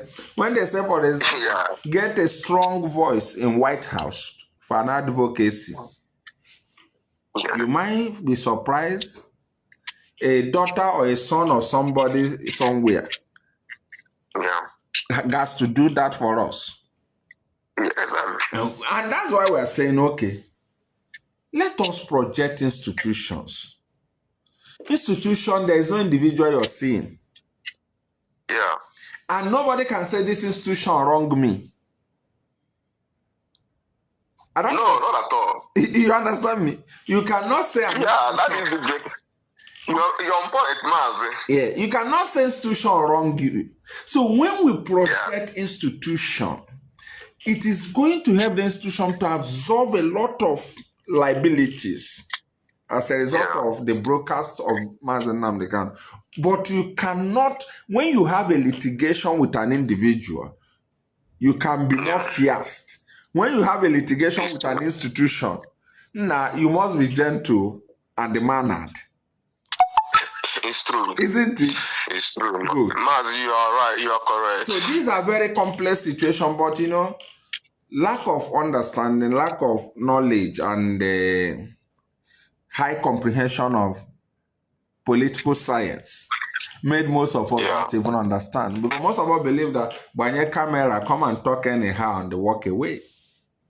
That's a serious problem. Believe you me, it's one of the things that I will even suggest that IPOB leadership invest so much on this season, because a lot of our people, believe you me, when it comes to self-determination, I find out that many of them are far away to the very meaning and the really tools that is available for them, to achieve what we call self-determination. And it's one of the things that is, majorly contributing to all this nonsense, is our leadership, and you all should as well, put more effort in helping our people to understand more of what self-determination and freedom fighting is all about, so that we can be able to speak in one voice and move on and be able to get our destination in no distant time. Mazi, we will. You are doing a great job. So much. I'm blessed. Strengthen you and bless our leader. Amen. And bless the leadership. Thank you so much. Thanks so much. Okay, that is a contribution from my brother, who tries much as possible to end by 11:30. We have done extensively, I must tell you. How many hours have we covered? 2 hours. This is incredible. Incredible. I have really kept most of us, especially in Africa, Europe, Asia, late. Those in America, I think they're coming to the evening. Okay, good evening from here. There we Mazi. Good evening, Mazi. I've been listening to your program. Well, let me identify myself. This is John Cruz calling from Canada. There we maybe after I will talk to you after the program.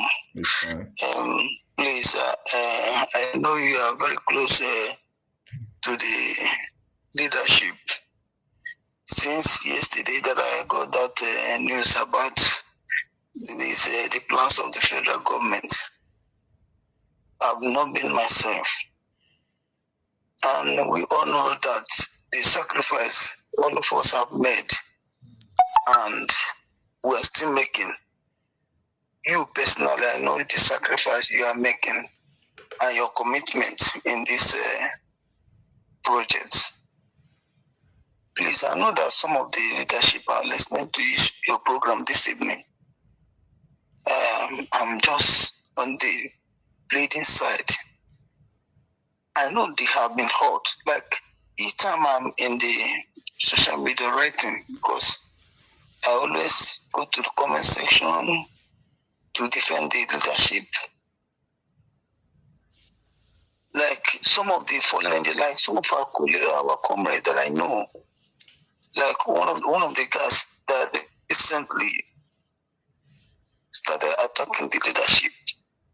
I was trying to make him to understand that these people are human. Like there's something he wrote yesterday where he was asking about now that the federal government are projecting their sentence to a leader, one with the leadership, and then they were kind of, I'm not telling him, right? I just wrote on his comment section telling him, these people have been, in fact, like some of you now, you have like information that we all don't have. Like I can say,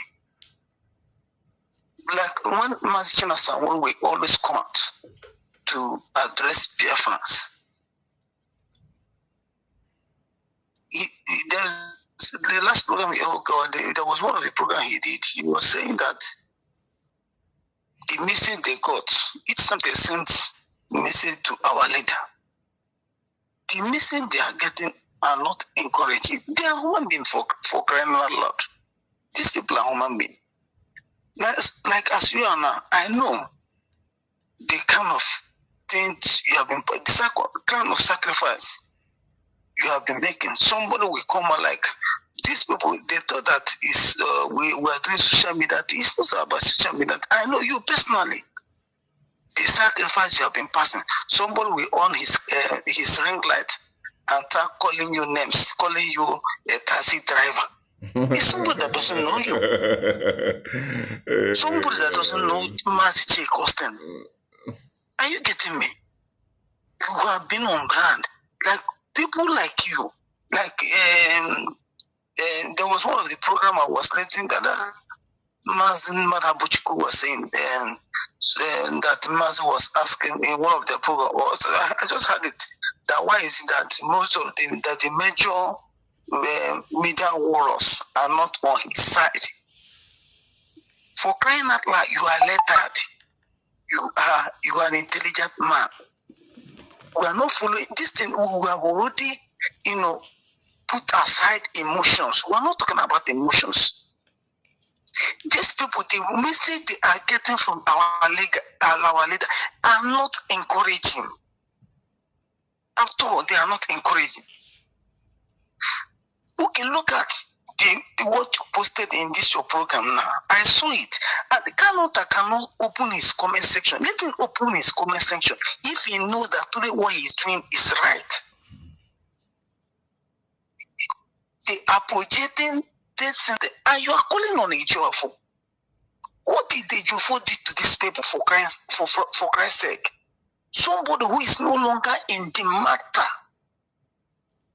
Instead of these people, immediately our leader was convicted and jailed. Mazi Chinasa came up and everybody was just planning, what are we going to do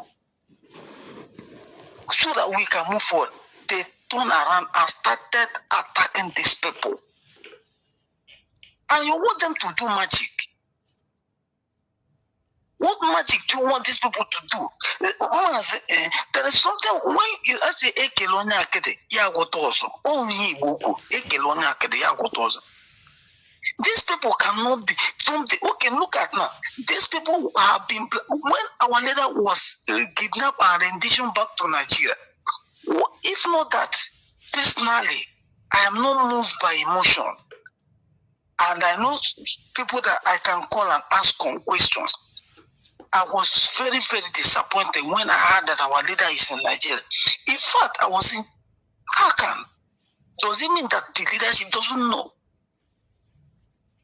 And everybody was started blackmailing these people. That what we are hearing is that the leadership sold Mazi Nnamdi Kanu.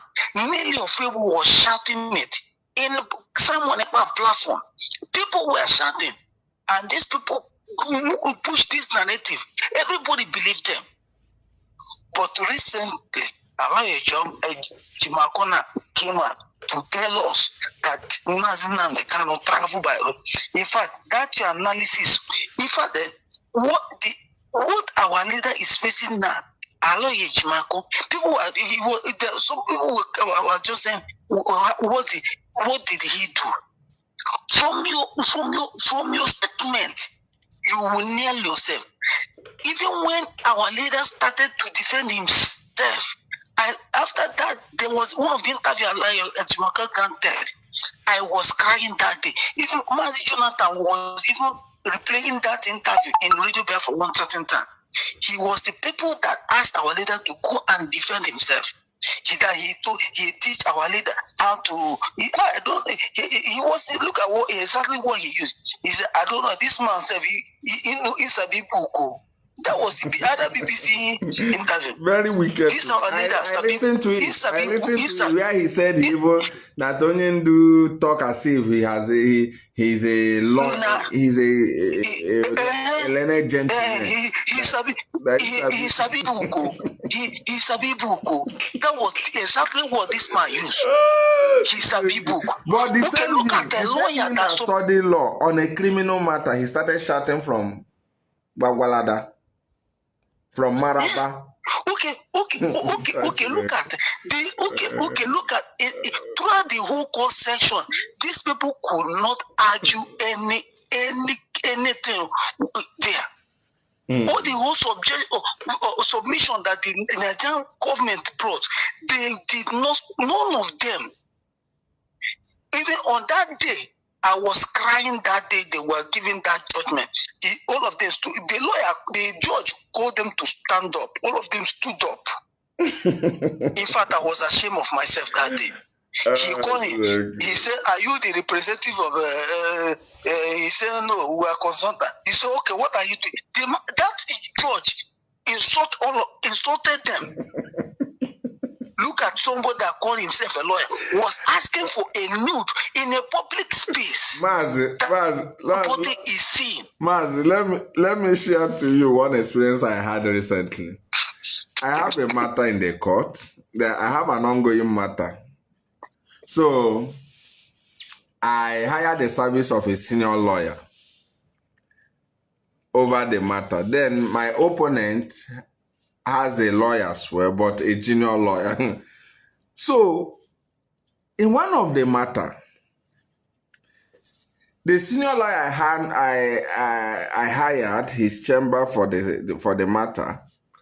Most times he sent other lawyers in the chamber. Do you understand me? Yes. So whenever they come to case, the lawyers he sent seem to be in the same period of calling to bench with my opponent's lawyer. So they handle the matter mutually. Normally, everybody will go. As one day, the senior man himself said he's coming by himself on that matter. That there are one of those things he wants to call the attention of the court to order. I was like, why would this man come now? He usually sends his boys, and his boys are doing well. So I obliged. He came for that day. Mazi, do you know what I was hearing? When he's speaking, my opponent's lawyer will be so calm. When my opponent's lawyer wants to speak, he will say, "Sit down there.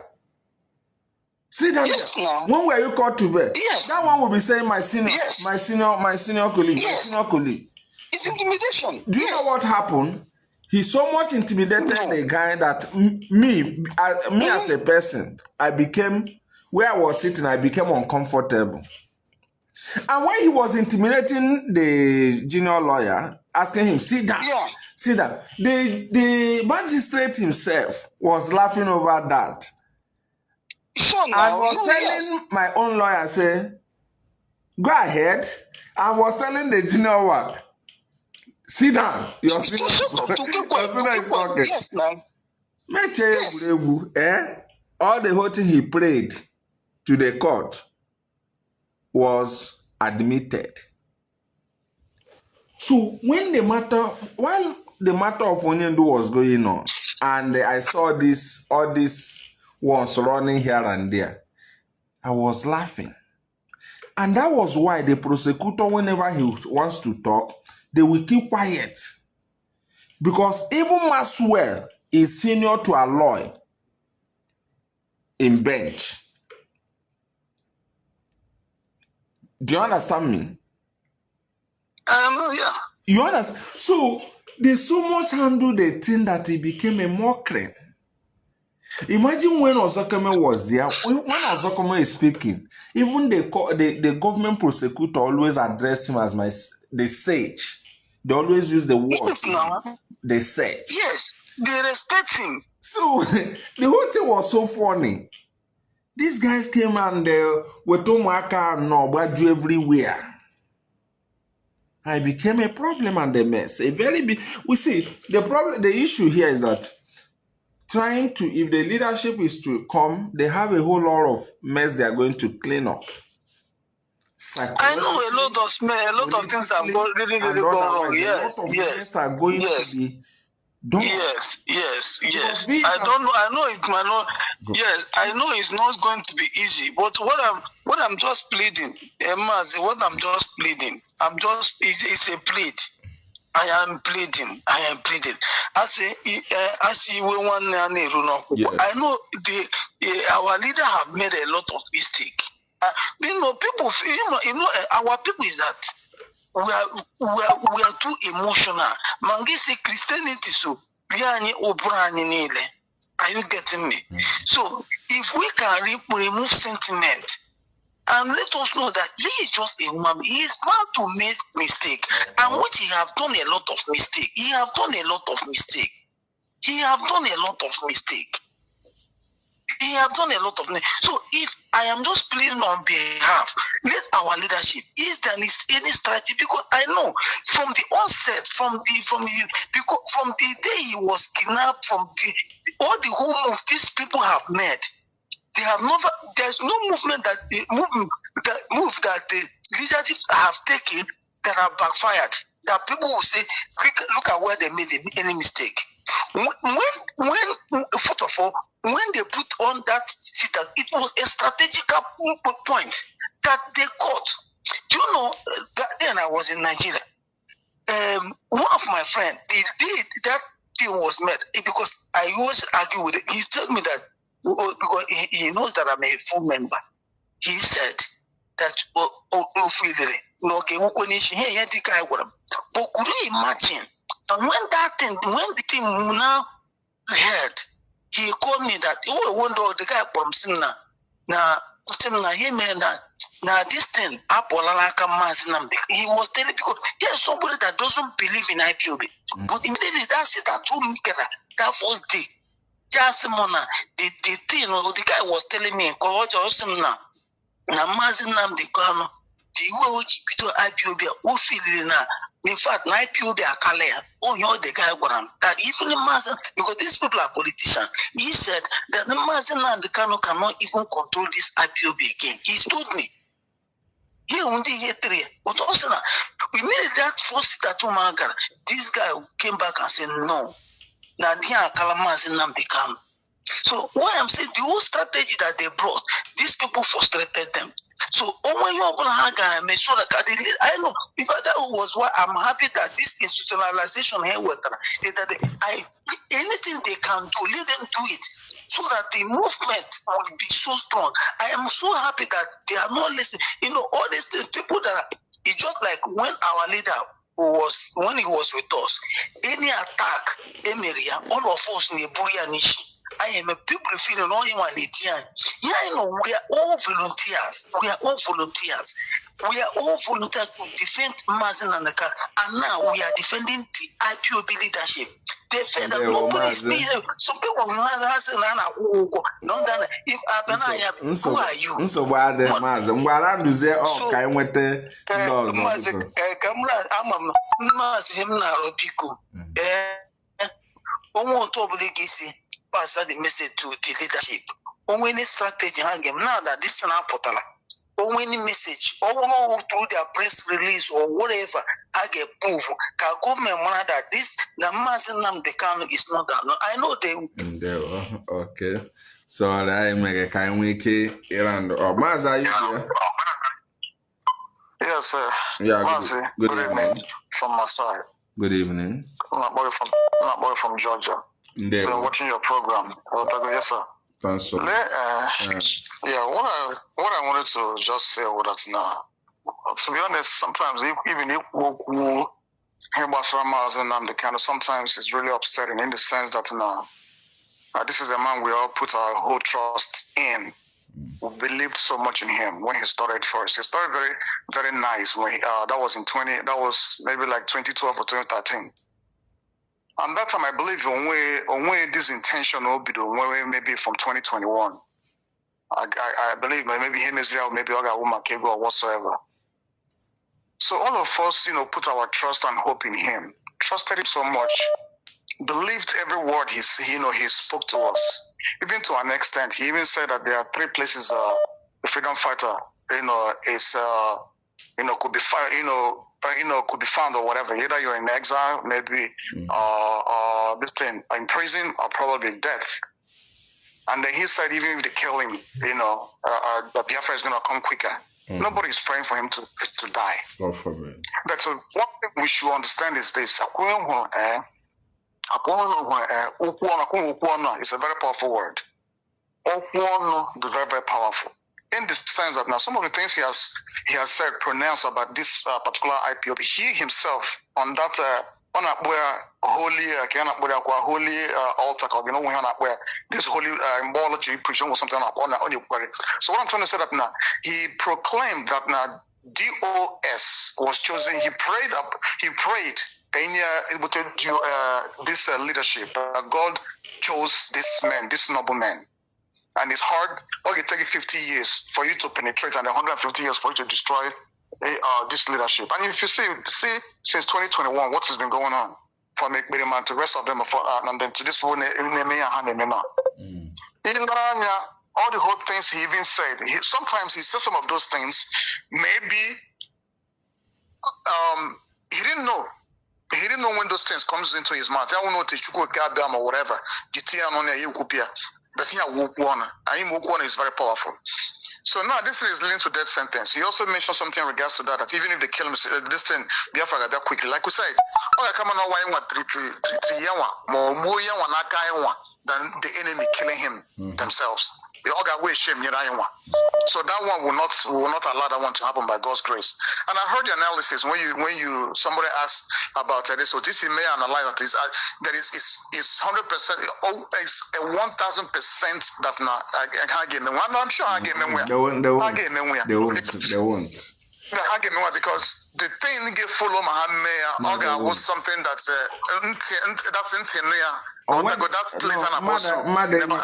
in mad in your headache and that one were unnecessary and they can't. Oh yes. They will get a judgment. They will get a judgment, but they won't have the political will to do. They won't have the political will. They won't. Exactly. He wanted a judgment of Koji KG na, but to execute it, they will not. And where do the social composition to do that? Exactly. The same thing. In fact, I won't be a lawyer, but the truth, from the little research I've made, you cannot convict somebody on terrorism and give him life sentence or error in judgment.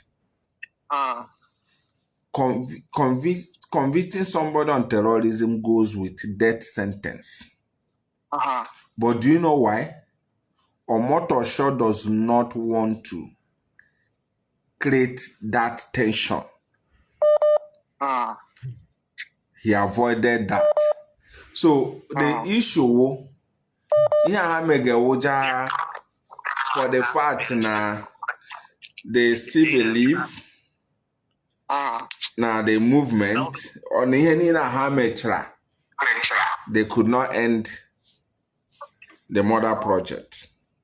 That's true. You understand? That's true. Yeah, so, of course. And Nigeria is so fragile to build up tension, further tension. People might be speak out of emotions. Political or socio-political realities. You understand me? Yes. The worst they can do is to get a judgment, but they can't execute it. Of course. And then I'm not telling when it comes to this case of Mazinanka. Okay, at the time he pointed at the court of this Mbona, he was shouting, "Show me the law, obey your law," and stuff like that. How it hurts in the sense that now this is a man that the leadership told him at a time point, do not let this guy interview you. That's Ekberima. He allowed him to interview him, and after that, he disobeyed the DOS because he wanted that oil work at Chome. Then the M branch do not travel to anywhere closer to African country. He disobeyed and went over there. What am I saying? How said disobedience to not obey him? Why when we talk about institution, people do not understand the importance of institution. Can I tell you something? If you are speaking to me as a Chika Austin, you might be somehow skeptical. I don't know if you understand me. I understand what you're saying. Is the Mazi de Anga as an individual. You might have your reservation. Onya waga handle onya iha. Onya oge common in future. But do you know if you want to send a message to a body, You will do that because you know that a body when he as an individual, as a source of the information. Yep, that's right. They will be more interested to know how that information is going to better the well-being of the organization. So one of the challenges we had in course of this struggle is that most of, at the time, Mazi Nnamdi Kanu will sit on seat like this and we'll be having dossier of intelligence reports. And people were doing that because they passed through the leadership and the leadership moves to Onyendu to let the people know. And it was really a fantastic moment. That was why there was a time that even phone number of David Umahi was compromised. I may announce on air. And Dave Umahi was worried. How could a line that only him and his family know be previewed by a movement? Republic. Good. Yep. It was because of the source of that information trusted a movement, an institution. And when you trust an institution, you have some level of security, protection, unlike an individual who can easily trade off. No, so when the matter became highly made to be individualized, some of those sources of information, people began to withdraw back. I said something here earlier. I said, why you see Ozokeme, them having a smart winning is because at that level, when the DOS was handling that issue, DOS spent a whole lot of resources to know what is the mind of Asorok.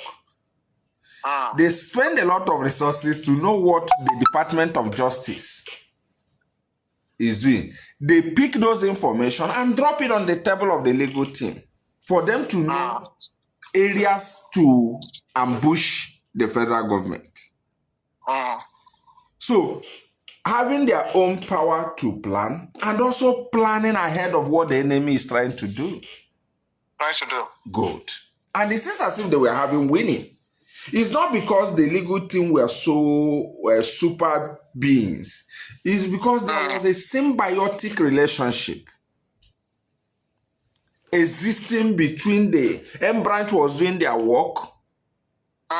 The other eyes and ears scattered. We are all doing their work, and there was high interconnections. And it seems as if one department is scoring the goal. Others were busy passing the ball strategically, making a strategic positioning. So when these guys use propaganda and got those guys out of the way, they were just living at the fate of what federal government brought. They could not ambush the government because they had no first-class information. They could not plan ahead because they had no raw material to do that. So they were just at the mercy of whatever they hear the government did. They just shout as the court pleases and go home. It's quite unfortunate. Hey, Mazi, and that's we can run that up with us now. Even this leadership, this present leadership, I know that they've been hurt. Even with this pronouncement, I know them themselves, they will never allow it to even happen. They will put every mechanism prevent it. I know it will never happen. And then regardless of all those, Mazi Nnamdi Kanu himself, he has to come down. How put this buga and this high horse on him? He has to come down and realize that the only person who could set him, who could actually, work for his really intervention for him to be free, I will call it this present leadership.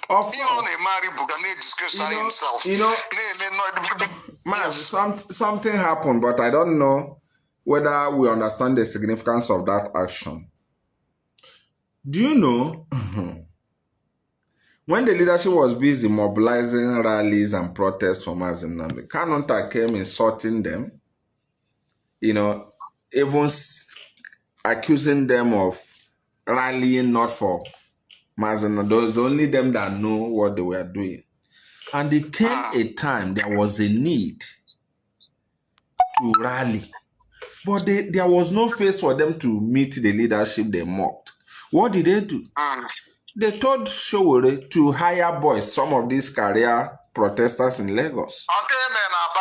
Chirenima Wanege. Showore was paid. His tickets were booked, and some of the key career protesters, because they are night boss. When they came to Aba, it was not organic. The whole thing was a mess and flopped. Have they talked about protest again? They have rubbished that. Of course. And the game, everything they want to is to reduce this man to a zero level. Can they make a noise on Twitter? You want to go? They make a noise on Twitter. If they don't do it, their contractors will hurt them.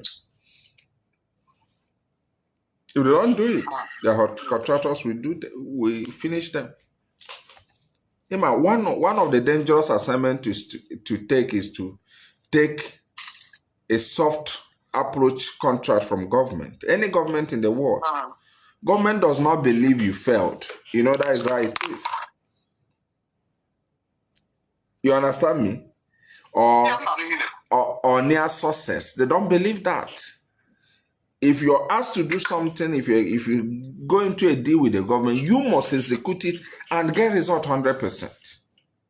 Exactly. That is how government all over the world. That's why you asked yourself how many people who jeopardize the target of government and go home living a normal life. So that is it. There we go. Mazi, thank you very much. The second number. Okay, we'll try our best to come to the end. But I have to call my friend. He has been calling. I really have to go back to him. Edu has been calling. And if I don't oblige him to speak, I don't think he will be okay with that. So let me call him. Okay, Edu, there you go.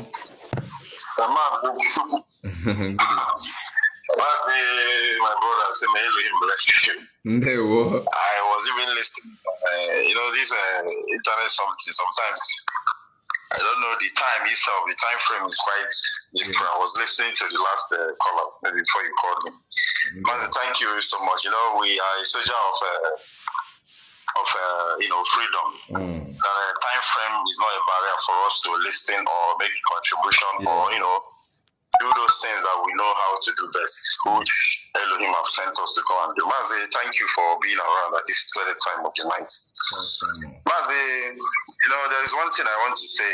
Most of our brothers that do call in several programs, I want us to take out this pity mindset. It's not that we are trying to be wicked.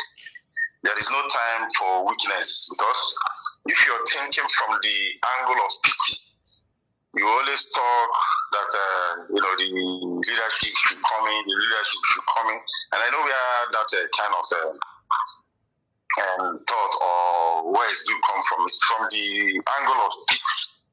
Nobody is happy that Mazi Kanu is in the situation he is today, and if you believe that the leadership is not doing anything, that means you're not telling yourself the truth. And there is one thing that I find out is that most of our brothers, is not that when they are opportune to come around maybe a broadcast or a program, they will just jump into issues.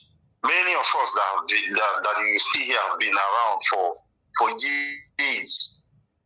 Every hour, every second, every minute, every year, every month.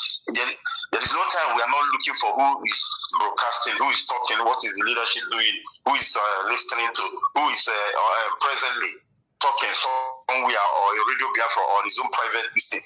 So every issue that happened, it's like we are just like a jotter that we knew all of these things. And we know that the leadership have made the best choice, which is to position the struggle in the position which it is today. And that very position is even more advantage to Mazi Nnamdi Kanu. And I want them to, each time they want to call here, instead of asking the leadership to come in, which I'm not against, but they should provide solution how they want the leadership to come in, because most of them they think it is to go and provide their lawyer and now start going back to court. Through that means I don't see it being able. But by presenting even Mazi Nnamdi Kanu case internationally in other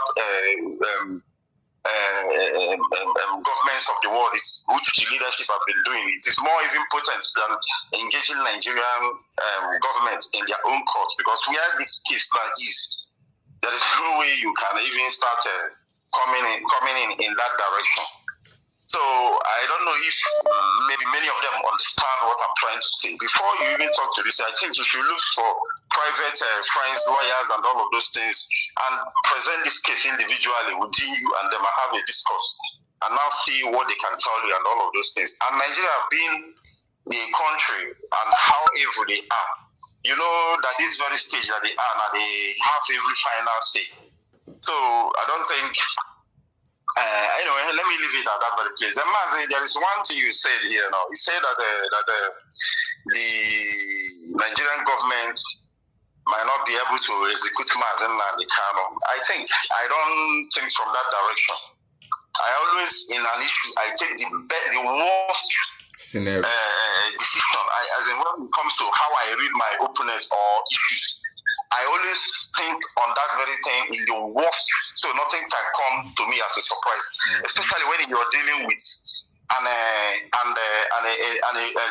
envious opponent. It's like when you have a police case or you have a case with one of these agencies, they now send your own personal enemy to go after you in that very case. Even before he takes you to that station, you would have batten your head before he takes you to the proper authority. So that is how it is. This, if you look from our activities, things that have happened during the 1960s, presently, and most of us that is in the West and all of those things, you see that these very people that we are talking about are, will I say, foolishly wicked towards us. So, and if you watch the activities that have happened since this very government take over, you see there is a personal grievance towards Mazi Nnamdi Kanu. It is no longer the government. Yes, the British and the Nigerian government, which is run by the Fulani on the ground, can be leveraging on that personal hatred that this very Yorubas has against the Igbos. But the Yorubas instead of seeing it as a payback, that even if you're talking about political preservation and all of those things, I'm telling you that every one of them that is in this very government don't think in that direction. They can as well sign it and delay the execution for somebody else to come and do it. And internationally, where will any of them be answerable? Where will they even further up their career when it comes to political or appointment and all of those things? So if you're thinking in that direction, you might as well be, not seeing this government for who they are, or these very people for who they are. So I think they can jail, just as they have jailed him for life, they can as well get a death sentence and also sign it and delay the execution. That is how they work. So, Mazi, thank you so much. Thanks so much. And I say, Elohim bless every one of us that are here. This is what we need to be doing. And there is nothing else. Thank you so much. Okay, we'll take the last caller, then we'll come to the end of today's program. Very, very important. This should be the last caller. Okay, good evening from here. Hello, Mazi. Good evening. Thanks so much. Mazi, Chris, I just come from Paris. Well, I know you are about to close. Yes, we are coming almost to the end of today's program. But you are the last caller anyway, as a matter of fact. Thank you for the opportunity. You're welcome. Mazi, I want to start by agreeing with the last caller. He said, do not underestimate Nigerian government. They can do undo. Yes.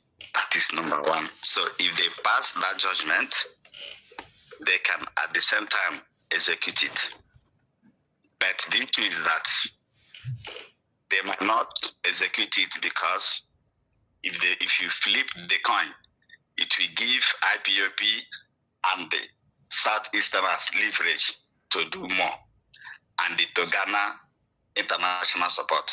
That is number one. Number two is question I want to ask you. Everybody is begging the leadership to do this, to do that. My question is, given the stories surrounding Mazi Nnamdi Kanu, Simon Ekpa, the siblings and what have you, in terms of violence, how they have been conducting themselves, covertly or openly. Okay? If you are in the leadership of the OS, who has been receiving threats direct from Mazi Nnamdi Kanu, for instance, somebody like China Samoru, somebody like Abanim, somebody like Edoziem, so many other people, he has been issuing direct threat on them, how their head will roll, how he's going to do this, how he's going to do that, considering his path he has chosen with his gang. Do you, if you were to be in the shoes of these people, will you still fight or advocate for his release? That's a simple question, Maz. Well, human nature varies. Human natures vary. I don't personally myself, I don't believe if you are threatening me, if you have made yourself an enemy to me, I don't believe I owe you any duty or any responsibility, either fighting for you or whatever. If you are threatening me at personal level, if you have made yourself enemy, I'm not obliged to render any form of help. That is at individual's level. Now, if you broaden it further, what we are talking here is beyond individuals' encounters or whatever. You get what I'm saying?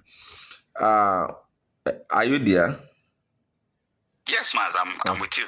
Good. So, this case for me varies from individual level. Let me give you instances.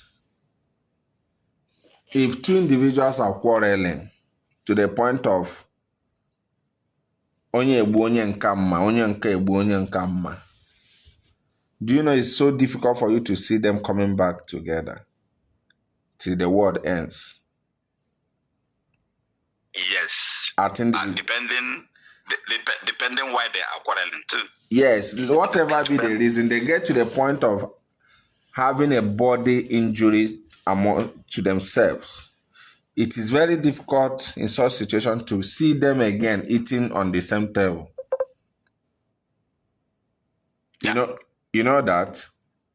Mm-hmm. Good. That is an individual thing for you. Now, on a corporate level, US and Iran have bombed themselves, killed a lot of themselves. Do you know that their emissaries are still on the same table discussing? Yes. That is corporate behavior. So you don't trumpet individual behavior to a corporate behavior. There are certain things corporate entity will do. It does not debate weakness. It does not debate cowardice. But for the sake of certain information and interest desirabilities, you see them acting that way. I will give you another instance. Russia and Ukraine have been fighting to the point of killing a lot of themselves. Do you know they are still talking about Zelensky and the Putin meeting one-on-one? Sure. But do you know if at individual levels we have fought to a point that do you know there's every likeliness to until a while we can meet again as friends? Am I correct? Yes, Master, correct. So there are certain levels the leadership will take. It might appear weak, but that is corporate behavior. That is institutional behavior. This is how entities behave against how individuals behave. It does not in any way mean weak. You can insult individual, he will close his mind and say, over my dead body again. That is an individual for you. But when it comes to corporate, you might run down a corporate entity, you might decide to insult them.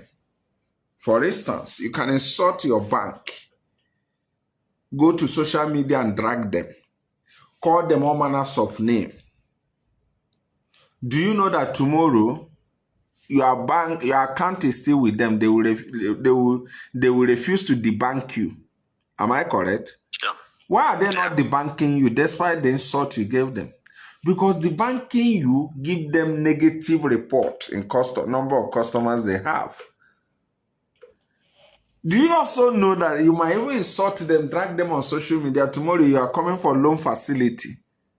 They will pretend they never knew it was you and also render that loan facility. But do you know, if you insult an individual, tomorrow you want to come and seek assistance, do you know there's every 100% that he might not render that assistance. Yeah. That is individual behavior and corporate behavior. Directorate of State is not individual. And that is why they react based on corporate expectations, not individual expectation.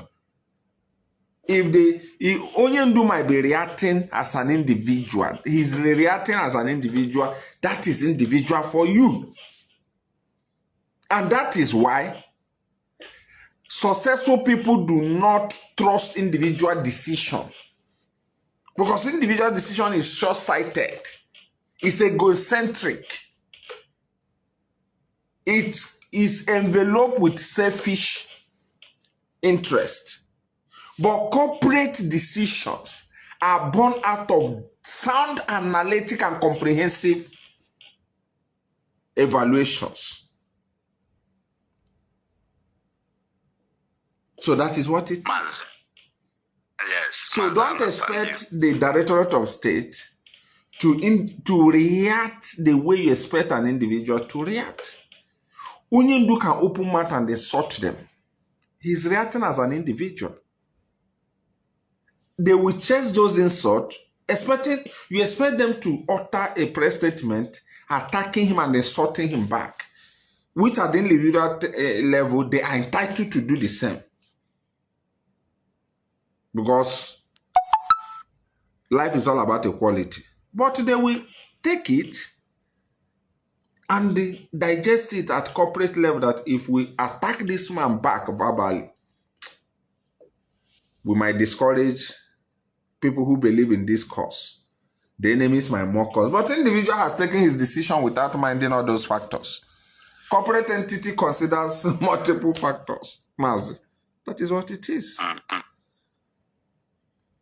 Yeah, Mazi, I do agree with your analysis.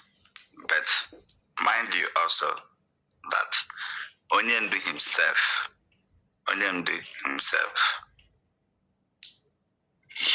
I can say that he is also a corporate entity, given the groups he has been forming around himself, which is very, very dangerous. And that is any day he comes out from there. So those individuals, they have pinned out to destroy or to go after. Mazi, don't you think that they won't stop at anything? So, Mazi, let me give you a clearer reference. That maybe this will make everything clearer. Do you know why the Iranian war with US was going on? Do you know Trump came and said he can push back Iranian civilization 5,000 years back? Mm-hmm. Did you hear such news? Yeah. He will bomb them and put them to 5,000 years back. Good. He said it, yes. Do you know immediately Trump finished making that statement? Do you know that U.S. bodies came up and start remaking that statement? Even apologizing to the world that the president never meant it, what he said. Do you know why? Individual has spoken out of unguided tune.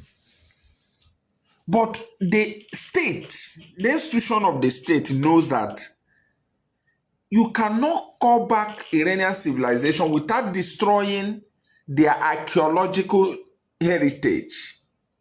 And this is against UNESCO convention that America is a signatory to. Trump knowledge did not get to that point. He's not informed to that level. But the institution has department that discuss cultural values, cultural norms, cultural inheritance. But Trump is not informed to that level. That was why when he made a speech, the institution go and start correcting it. Because he's an individual, he's naive, he's limited, despite what position he occupies. So that is how individuals are prone to, they are vulnerable. The problem we had, the problem we had in this movement is that we believe Onyendu to be all-knowing, which he's not, and will never be. He's not omniscience. He's limited by act of being a man. And that mentality at our disposal was what made us. There was a program I said we could not checkmate him. We could not manage his itinerary. We could not know what he was doing, where he was, who he was discussing. Because we became so stupid to believe that he's a semi-God, which is not. Which is not. And that mistake is where we find ourselves. And why we are exposing all those things today, because Onyendu is not the beginning and the end of leadership in our land. More leaders will arise even when Biafra comes. People will arise at the level of leadership. Let not our people see somebody because he's speaking well or doing well, you now believe he is infallible. The concept of infallibility is not attached to humanity. You can only find it in the realm of spiritualism or divinity. Anything that passes through the private part of woman is fallible. Yes. There. So, Mazi, thank you very much for the analysis. But I see other things ahead. After his release, I see more things, chaos ahead. Because he will fight. He will fight. Thank you, sir. Good night. Thanks so much. I appreciate every single one of us that joined this program this very moment. Sorry we came so late because there's nothing we could do. The day was somehow tight. I want to say good morning is no longer good evening. We are in a new day. So from here, I want to appreciate you. I want to sincerely apologize for keeping you so late. But I know those of us in US, in Canada, and the South American region are somehow in their evening. So they are not in the good side. But those of us in Asia, in Africa, Europe, I think we kept us somehow. I think the share should be on their morning hours now, probably 8 a.m. or 7 a.m. now. So I want to thank us for joining us, and till we see next time. From here, good morning.